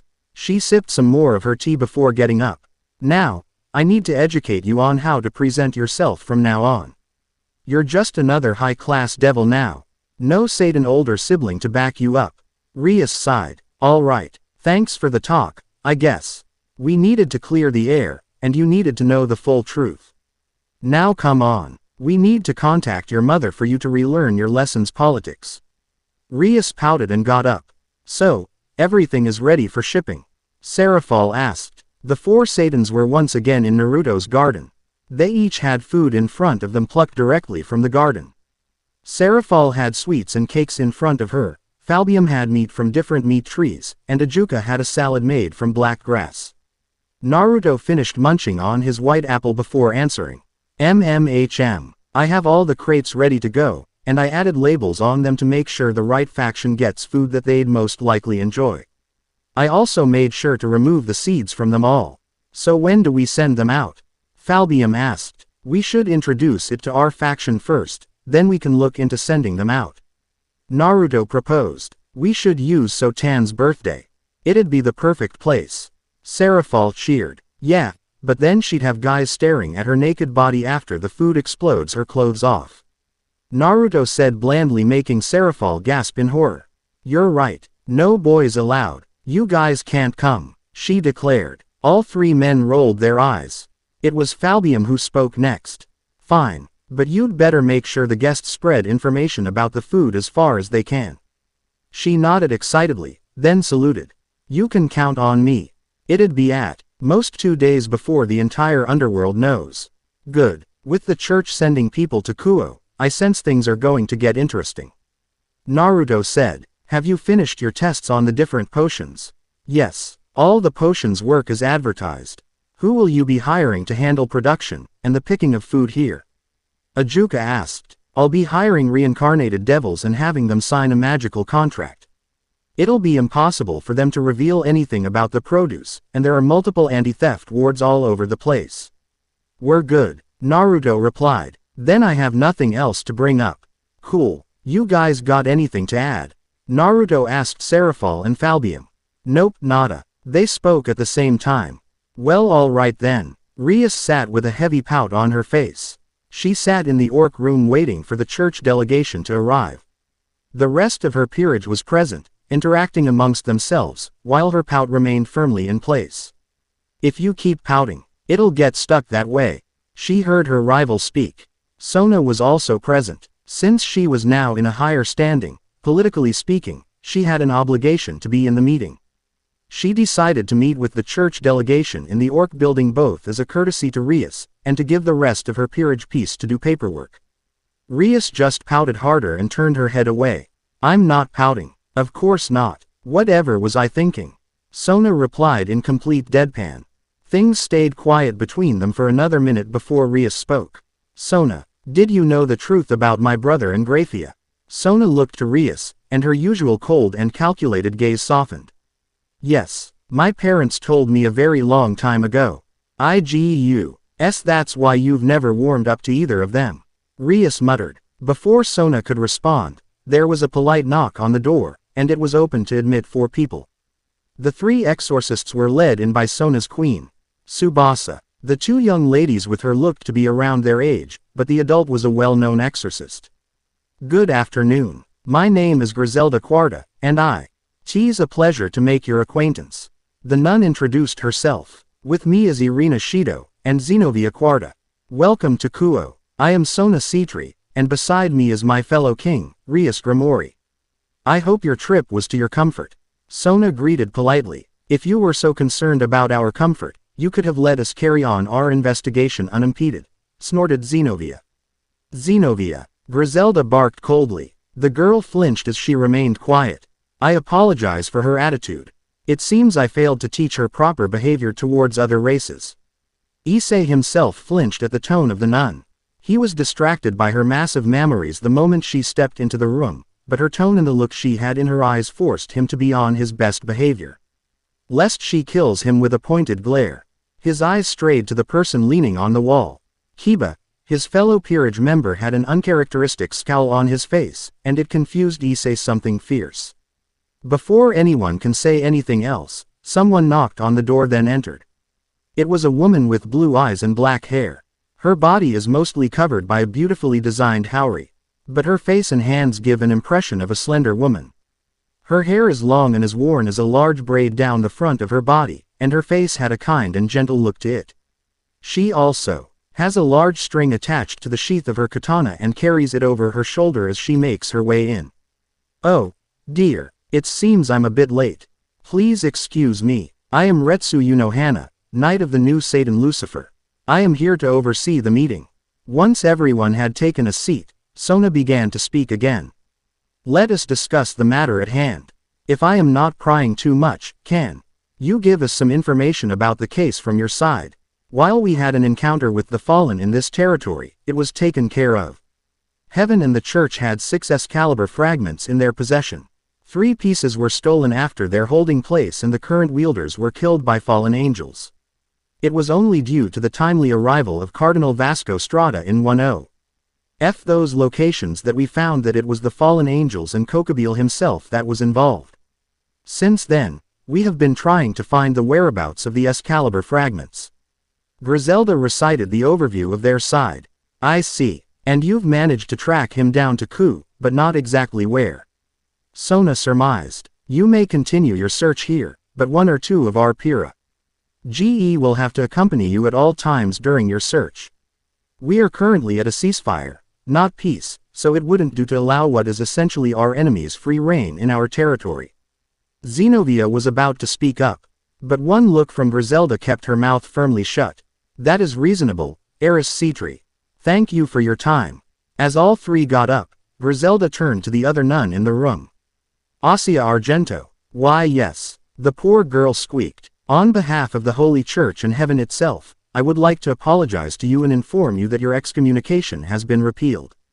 Asia blinked dumbly, the words causing her mind to go blank in shock. What? Griselda grimaced. In truth, you should never have been excommunicated in the first place. While we certainly didn't approve of you healing a devil, at worst your punishment should have been a light scolding. But the bishop, Asia protested. He called me a witch, a heretic, he was corrupt. Griselda interrupted her with a sigh.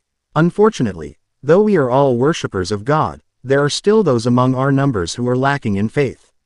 Additionally, we didn't Avenue much oversight at the church you were located at.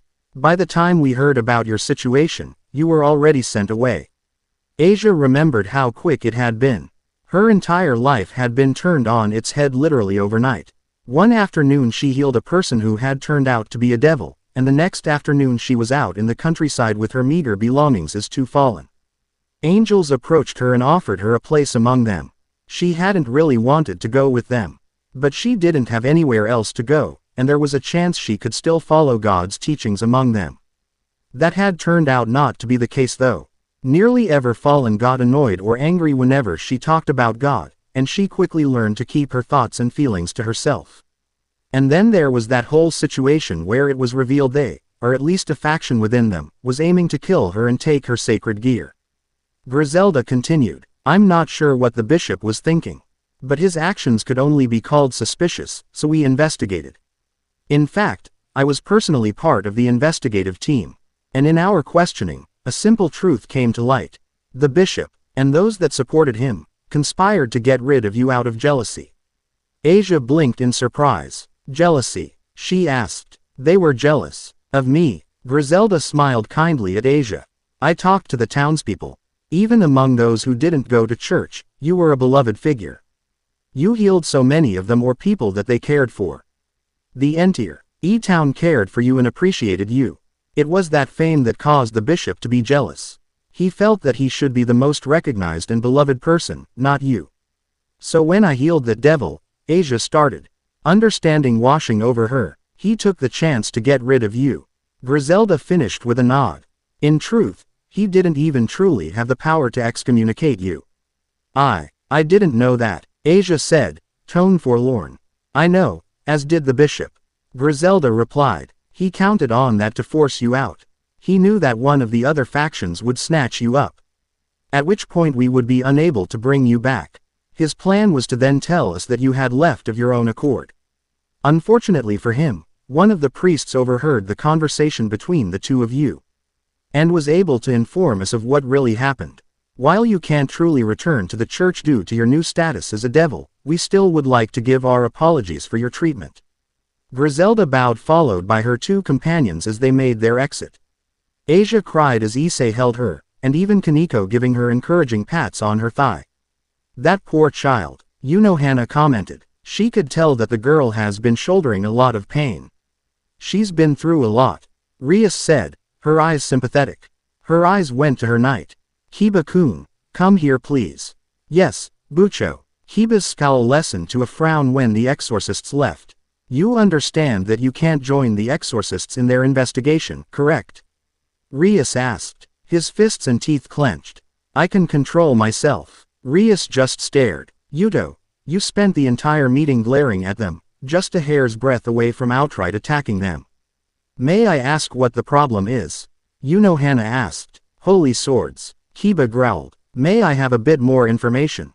They took away all my friends. It is my life's aim to destroy all holy swords and their wielders." He answers through gritted teeth. "Please expound on that. I, along with my friends, were taken in from an orphanage and we were experimented upon in an attempt to make holy sword wielders able to wield Excalibur. In the end they tried to cut us all off by poisoning us to death. I was the only one to survive that due to the sacrifice of my friends. This is why I must get revenge for them. I will destroy Excalibur and its wielders and all the holy swords so that no one else has to suffer like us." Hana raised an eyebrow. "You want revenge on a piece of metal with blessing and high-class enchantments because a psychopath killed your friends. You also want to kill its wielders, just because they were born with the ability to wield the swords. Do you not see what you are trying to accomplish? How are you any different than the filth who killed your friends?" She held her hand up and held the blade that the blonde charged her with between two fingers. "Yuto, Kiba-san." Rias and Sona shout in surprise. Hana sat unfazed while an angry knight shouts. "How dare you compare me to scum like them? I am speaking as a neutral party." She spoke, no sign of a strain in her voice.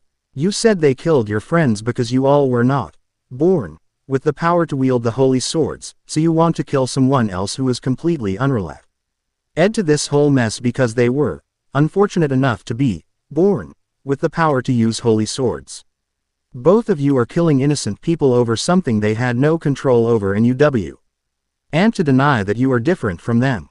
If you aren't a hypocrite, then you are a fool. And no, I wasn't. I won't become like them." He now looks pale, his resolve weakening. "What abo? Oot the other holy swords and Excalibur itself.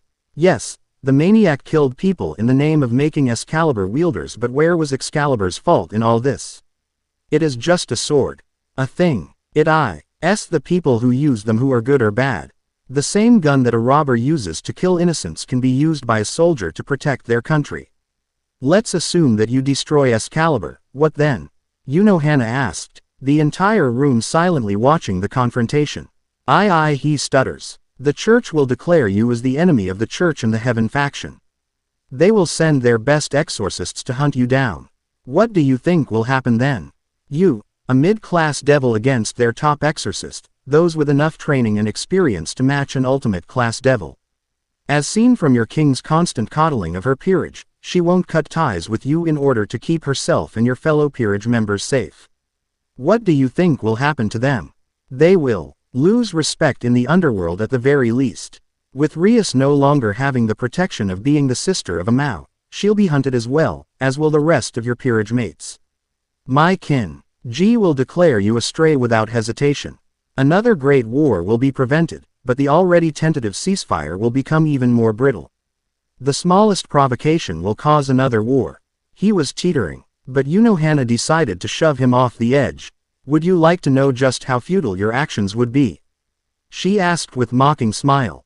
"They will just remake the swords again." He falls to his knees. The sword disappeared as he sobs on the ground. "Hey, just who?" Issei begins to shout, but one narrow-eyed glance from her almost makes his heart completely stop in terror. "Are there any other members of your peerage with traumatic backstories that you refuse to help them get over?" Aris Grimori. Hana looks at Rias, who couldn't meet her gaze. Like a certain half-fallen who hates every fallen angel, including herself, to the point where she refuses to use half her power that could have won you your rating game. Or a Nekosho who is stunting her physical development by refusing to use senjutsu over some foolish belief that she'll lose her mind. Everyone knows that it is impossible for a yokai lose control of themselves when using senjutsu. If you truly care for your peerage, actually help them instead of coddling them, or this will happen when someone confronts them about how foolish they're being. She gestured to the still sob Bing Kiba who now has Kaneko hugging him. I understand, Hana-sama. Rias said. You understand, yet you'll still do nothing. Rias said nothing as Hana got up. I'll be taking my leave now. Eris Citri, Eris Gramori. A teleportation circle appeared under her as she vanished. I'll be going too, Rias. Sona said as she too got up and left with her queen behind her. Have I really been failing everyone this whole time, Akano? Rias asked, looking more stressed than she's ever been. With so many people saying so, I guess it's possible. Akano replied, shaken at Hana's words. Things need to change, Akano. Naruto strolled through the high-class strip club without a care. It was immaculate and clearly a place of luxury with how it's set up. Booths that had dancers on the tables, waitresses that wore bunny suits, and the strippers on stage were easily able to mesmerize the small row of eager men that sat around the main stage. He wore an all-black tailored suit, shirt, and tie combination with an orange pin of the Lucifer house on his lapel. Walking a bit behind him was Graia in a secretary outfit. He decided he didn't need her as a maid, but as an assistant. She wore a black pinstripe suit with a white shirt and a blue tie that matches the ribbons on her hair. She also wore fishnet stockings and a garter belt with black high heels. Naruto personally was not one to visit strip clubs, but the two he came to talk to were degenerates nearly of Virgo's caliber. One he was meeting was Azazel, who just happened to own the club. Nearly every employee is a fallen. He wanted to be there when the church sent their representatives, but this meeting is more important than that. He was sure Retsu could handle it. Their guide led them to their private room, then left. It was a circular room with a small stage in the center that was surrounded by glass. As Naruto sat on the booth that covered the wall, a NCER with quite the proportions and skimpy lingerie delicately slid down the pole and began her dancing. Naruto pulled Graia into his lap and began kissing her. She didn't hesitate to return it, and slowly ground herself into him. Her short skirt rode up, and he palmed both her cheeks that were currently devouring a tiny thong. His fun was interrupted when he could sense two massive presences making their way towards the room. He tapped her ass twice to signal her to get off while he wiped the saliva off with a handkerchief. Graia adjusted herself as she sat cross-legged beside Naruto. It wasn't long before the door was opened and in walked Azazel and an old man. He has long, gray hair, and a matching beard. He wears a gold and white monocle over his left eye, without the addition of the chain. He wears a robe, which is short and blue with a gold lining on the top and bottom of the collar, the sleeves of the robe and at the front of his robes all the way down to the bottom of the robe.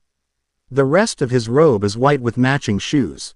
He also wears a golden and black hat, which is sectioned off into 5 mini-sections that sport either the color black or gold. The top, middle, and bottom is gold and the sections in black are below and above the middle one. The black section features blue orbs at the ordinal points, north, east, west, south etc., and between the blue orbs are red dots. Azazel is wearing his usual two-piece suit with no tie. Walking in behind the old man is a beautiful young woman with long, straight silver hair and aqua red eyes who appears to be in her late teens. She wore a simple dark gray pantsuit. Old Crow. Jarl Odin Borson. Thank you for meeting with me. Odin laughs while Azazel pouts. Well, I thought it would be good to see you again. Congratulations on your new title, Lord Lucifer. Thank you. It was honestly sprung onto me, but I don't mind. Now please, have a seat. I'd like to discuss a trade with the Norse and the Fallen. I'll meet with Heaven when they get their shit together. Naruto spoke bluntly, something Odin appreciated. Finally, a proper leader. None of that bullshit, flowery speak. Before we begin, though, I'd like to ask a serious question. Odin said, his tone grave. What is it? Boobs or ass? Odin asked, completely serious. Lord Odin. The young woman tries to speak up. Oh, shut it, Rossweiss. This is why you don't have a boyfriend. Odin snarked. Ass. Oh ho. Interesting. Last we met, you weren't truly in the right mindset to explain your reasoning. Odin briefly glanced at the silent Graia. Can you do so? No. I agree. While I still choose boobs, you've given a proper argument for ass. I can respect that. Odin nodded sagely while stroking his beard. Now, what is it you wanted to trade, and what can Asgard return in trade? Naruto smiled. Your feasts are about to get a whole lot better. Now that he's laid the groundwork.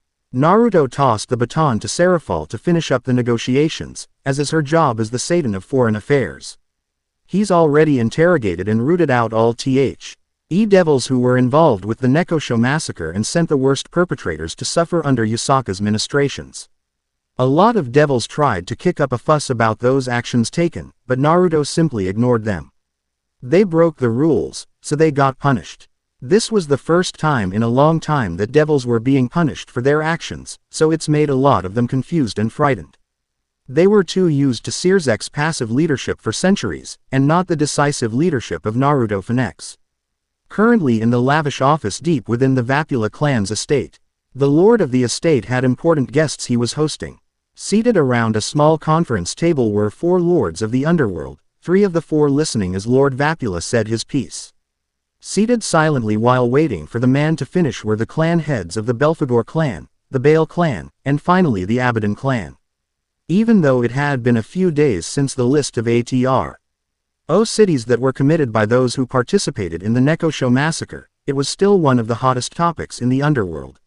Which leads us here. Lord Vapula concluded, slamming his fist on the wooden table. What do we do now? The 4 Satans have become far too arrogant, especially the damn Phenex. After the declaration, everyone looked towards Lord Bale, who rested his elbows on the table with his hands laced together. His eyes closed in silent contemplation as the other 3 lords discussed. Even without opening his eyes, he could feel their judging gaze on him. Although it wasn't unwarranted by any means. He was old and mature enough to recognize the consequences of encouraging the youths to attack the village. The Nibirius were a part of his faction, so their research was important. His death brought undue attention to his activities, so something bigger needed to be done to distract the Satans. All around the underworld, similar meetings this one had become a common occurrence. The shift in power that had happened seemingly overnight was the main agenda of most meetings. Naruto had quite literally appeared out of thin air after not having been seen for centuries and did what most believed to be impossible. It was highly unlikely for certain devils to be removed from their positions, so for someone to show up and shake things up the way he did was a cause for alarm for many of the older devils. We'll have to take things into our own hands. Lord Abaddon responded with an impressive amount of self-control. The lords weren't sure if he was more upset with the former member of the Bale clan or with the head of said clan. Lord Bale opened his eyes and rolled them discreetly. None of them had seen combat in entries, and any power they currently wielded was through their positions and influence alone. Bedez was physically stronger than everyone in the room and was killed with little issue. What could they possibly do? What do you propose we do then? He asked, giving the man his full attention. Without missing a beat, he responded. What we've always done. Manipulate the rating games, and the economy. Lord Belphegor tilted his head. I did hear that the Lucifer will be allowing his peerage to participate in rating games without him. Then we still have time to plan this out carefully. A loss on the new Lucifer would be good to begin chipping away at his support. Lord Vapula sat forward. Lord Belphegor stood then. We should reconvene again in a month's time. A date has yet been decided. So we'll do what we can in the meantime. Everyone nodded and soon the room was vacant minus the owner of the estate. Lord Vapula's exhaled shakily and prepared himself a drink of the strongest stuff he had available. Chugging it down, he slammed the glass on the table and swiped a hand across his mouth. This is all Bale's fault. He muttered angrily to himself. He began pacing around the office, his mind racing with ways that he could benefit from the events that had taken place. Naruto had a blank expression on his face as he looked at Yasaka, who was giggling at him. It was the first time he had visited since his return to the underworld, and of course, Yasaka was very happy to host him in her house. The woman brought him drinks and cooked dinner. the latter being the reason for the standoff between the two. Really, Yusaka, a fried chicken, what's this supposed to mean? Naruto asked. Yusaka sent him an eye smile. That meant, drop dead, Yakitori. A menacing aura engulfed Yusaka as she said that. You want your ass kicked, Granny. Bring it on, brat. You said you'd visit sooner. It's been weeks. Naruto stared at Yusaka. Yusaka stared back at Naruto. Unflinchingly. As a faction leader yourself, I'm sure you understand that there's a lot to do. I'm here on my first break. Why don't you shove your work onto clones? That's what they're made for. Yusaka countered. They're made to aid me, not just do my work. He paused as one of his clones popped, and a grin crossed his face. And it seems my Recon clones have finished their investigation on all of the crimes committed by the Great King faction, and any support they have. That can wait for later. I'd like to know how you've forgiven Graia so easily. He gave her an odd look. Who forgave her? Yusaka. In my travels, I've met quite a few people, some as old as the concept of time itself. They gave me advice on how to get rid of the pain in my heart. I never forgave Graia, I just moved on.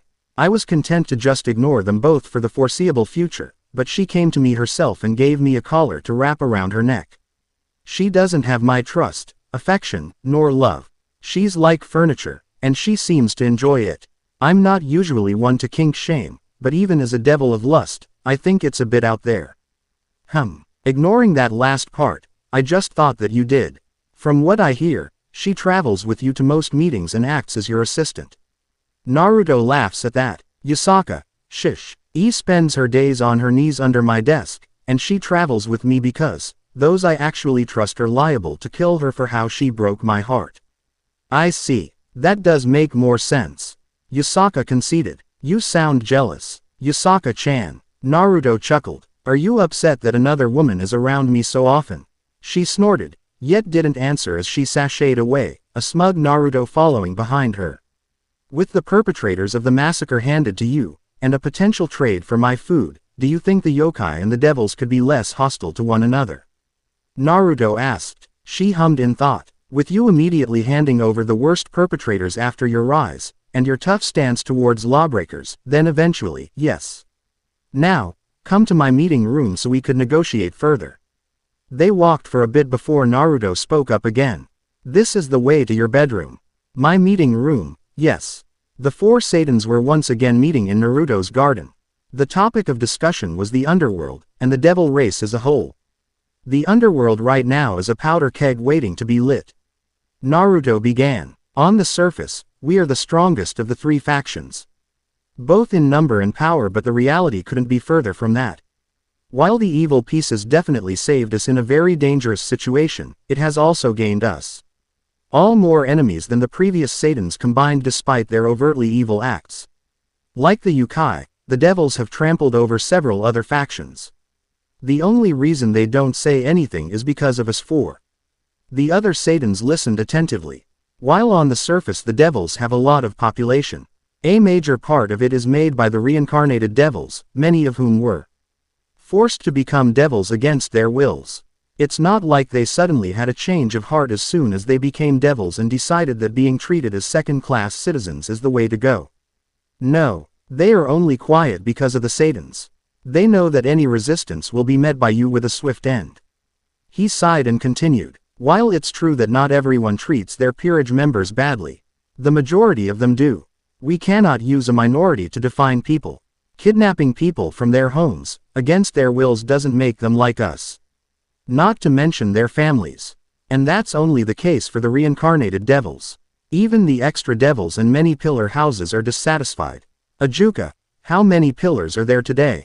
34. Ajuka answered without batting an eye. Wrong. 56. Falbium and Seraphol were more vocal with their surprise, while Ajuka just gave a long blink.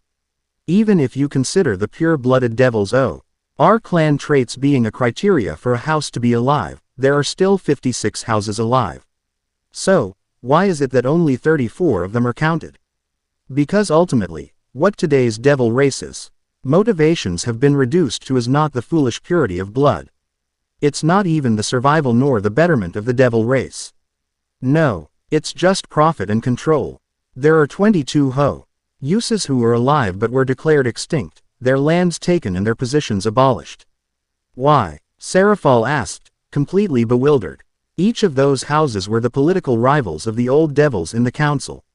The Great King faction. They were systemically sidelined and driven into bankruptcy, or even worse, fell into the devil's sleeping disease. Once again, the other Satans were taken aback. Yup. From my investigations, I found that the sickness is artificially created. Just examine the list of victims closely. Why do you think it surfaced magically after our predecessors died? I'd bet you already had suspicions, right Ajuka? You'd win that bet. Ajuka sighed. I was never allowed to research souls when I tried to cure the disease. That sparked my suspicion, so I checked the list of everyone who contracted the disease and found out that most of them were either in opposition of the Great King faction or someone who could become a power in the underworld. Falbium sighed, and rubbed his face. What can be done? I say we cull them, and begin a clean slate. Ajuka, you're able to remove evil pieces, yes? Naruto asked. Yes. What would happen should you do so? They would revert back to the race they were before, and continue to age normally for their race. Ajuka explained. Why? My plan depends on it. When I say we cull the Great King faction, I meant that literally. Naruto said seriously. With the mountain range of evidence I've collected, I could easily leak every crime and misdeed of all the houses that would give us trouble. And leave traces that point to the old devil faction. With this, we could make large-scale arrests, and even strip them of their land and assets. With them out the way, we have the room for the wrong pillars to return, and for the extra demon houses to join. Hell, we could even make specific tests for the low-class devils to be able to create new houses, because I promise you all that there's a lot of low-class devils who developed new traits, but the Great King faction would have either killed them off, or kept them suppressed. Naruto took a breath, but he was on a roll. Thanks to the fertility potions, we could have mandatory interviews of all reincarnated devils, and if they're being mistreated, they could easily be free of their evil piece, or could be freed from the king's control and remain devils. Within 2 decades, our strength would return and even surpass our previous numbers. Now, I'd like your opinions on this plan. Where and how would you leak the information? I'd hack into your servers and leak it from there into the devil net. Naruto stated casually. Ajuka blinked, multiple times. You can hack my servers. I already did, just to see if I could. Ajuka now had a slightly open mouth, denoting his shock. One of the worlds I traveled to was futuristic, and the hackers, or net runners, of that world had absolutely terrifying skills. Skills that I copied from them. Are you sure we should be so aggressive? Falbium asked. I understand all 3 of your hesitations. You all are terrified of another civil war. They all flinched imperceptibly, and Naruto sighed. I get it, but right now, strong leadership is needed for us to have a future. The way things are currently cannot continue. Do you have a time frame of when you want this to happen? Seraphal asked. I was thinking of making up a holiday. Use that day to make a huge party for all the nobles, and while they are suitably relaxed and mingling. Drop the bomb and wait for people to take notice, then act accordingly. The 3 other Satans took a moment to ponder Naruto's plan fully. He was correct in his asses. Meant that they feared another civil war. The things they witnessed, and the friends they lost took a heavy toll on all of them, but they ultimately realized that Naruto was correct. Their constant choice to appease their oppositions instead of using force when necessary has led them to become leaders in name only. One by one, each Satan agreed with Naruto's plan. Searsex. While I no longer hate you, I still do not trust you. However, you are still one of the strongest devils in the underworld, so it would be foolish of me not to utilize your skills. My spies have brought to my attention that Kokobile plans on reigniting the Great War by using the Excalibur pieces he stole to kill your sister and Seraphal's sister. You are being sent to deal with Kokobile, either killing him, or capturing him, I don't care which. As an added incentive, you could have a much-needed conversation with your sister after your mission. The letter continued on to give details of the forces that Kokobile had under his banner. And other pertinent information. Naruto was no fool. He knew that Searsex would be plotting to get his seat back, and his maneuvering could jeopardize the plans that Naruto had in motion. Sure, he had contingencies just in case, but why fall back onto those when he could just prevent the first plan from being disrupted? He could easily just head Circex off by raising his standing.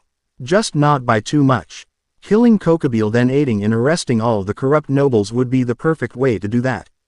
He gave Virgo the letter to deliver, then sat back to continue planning. The end. I hope you enjoyed this episode.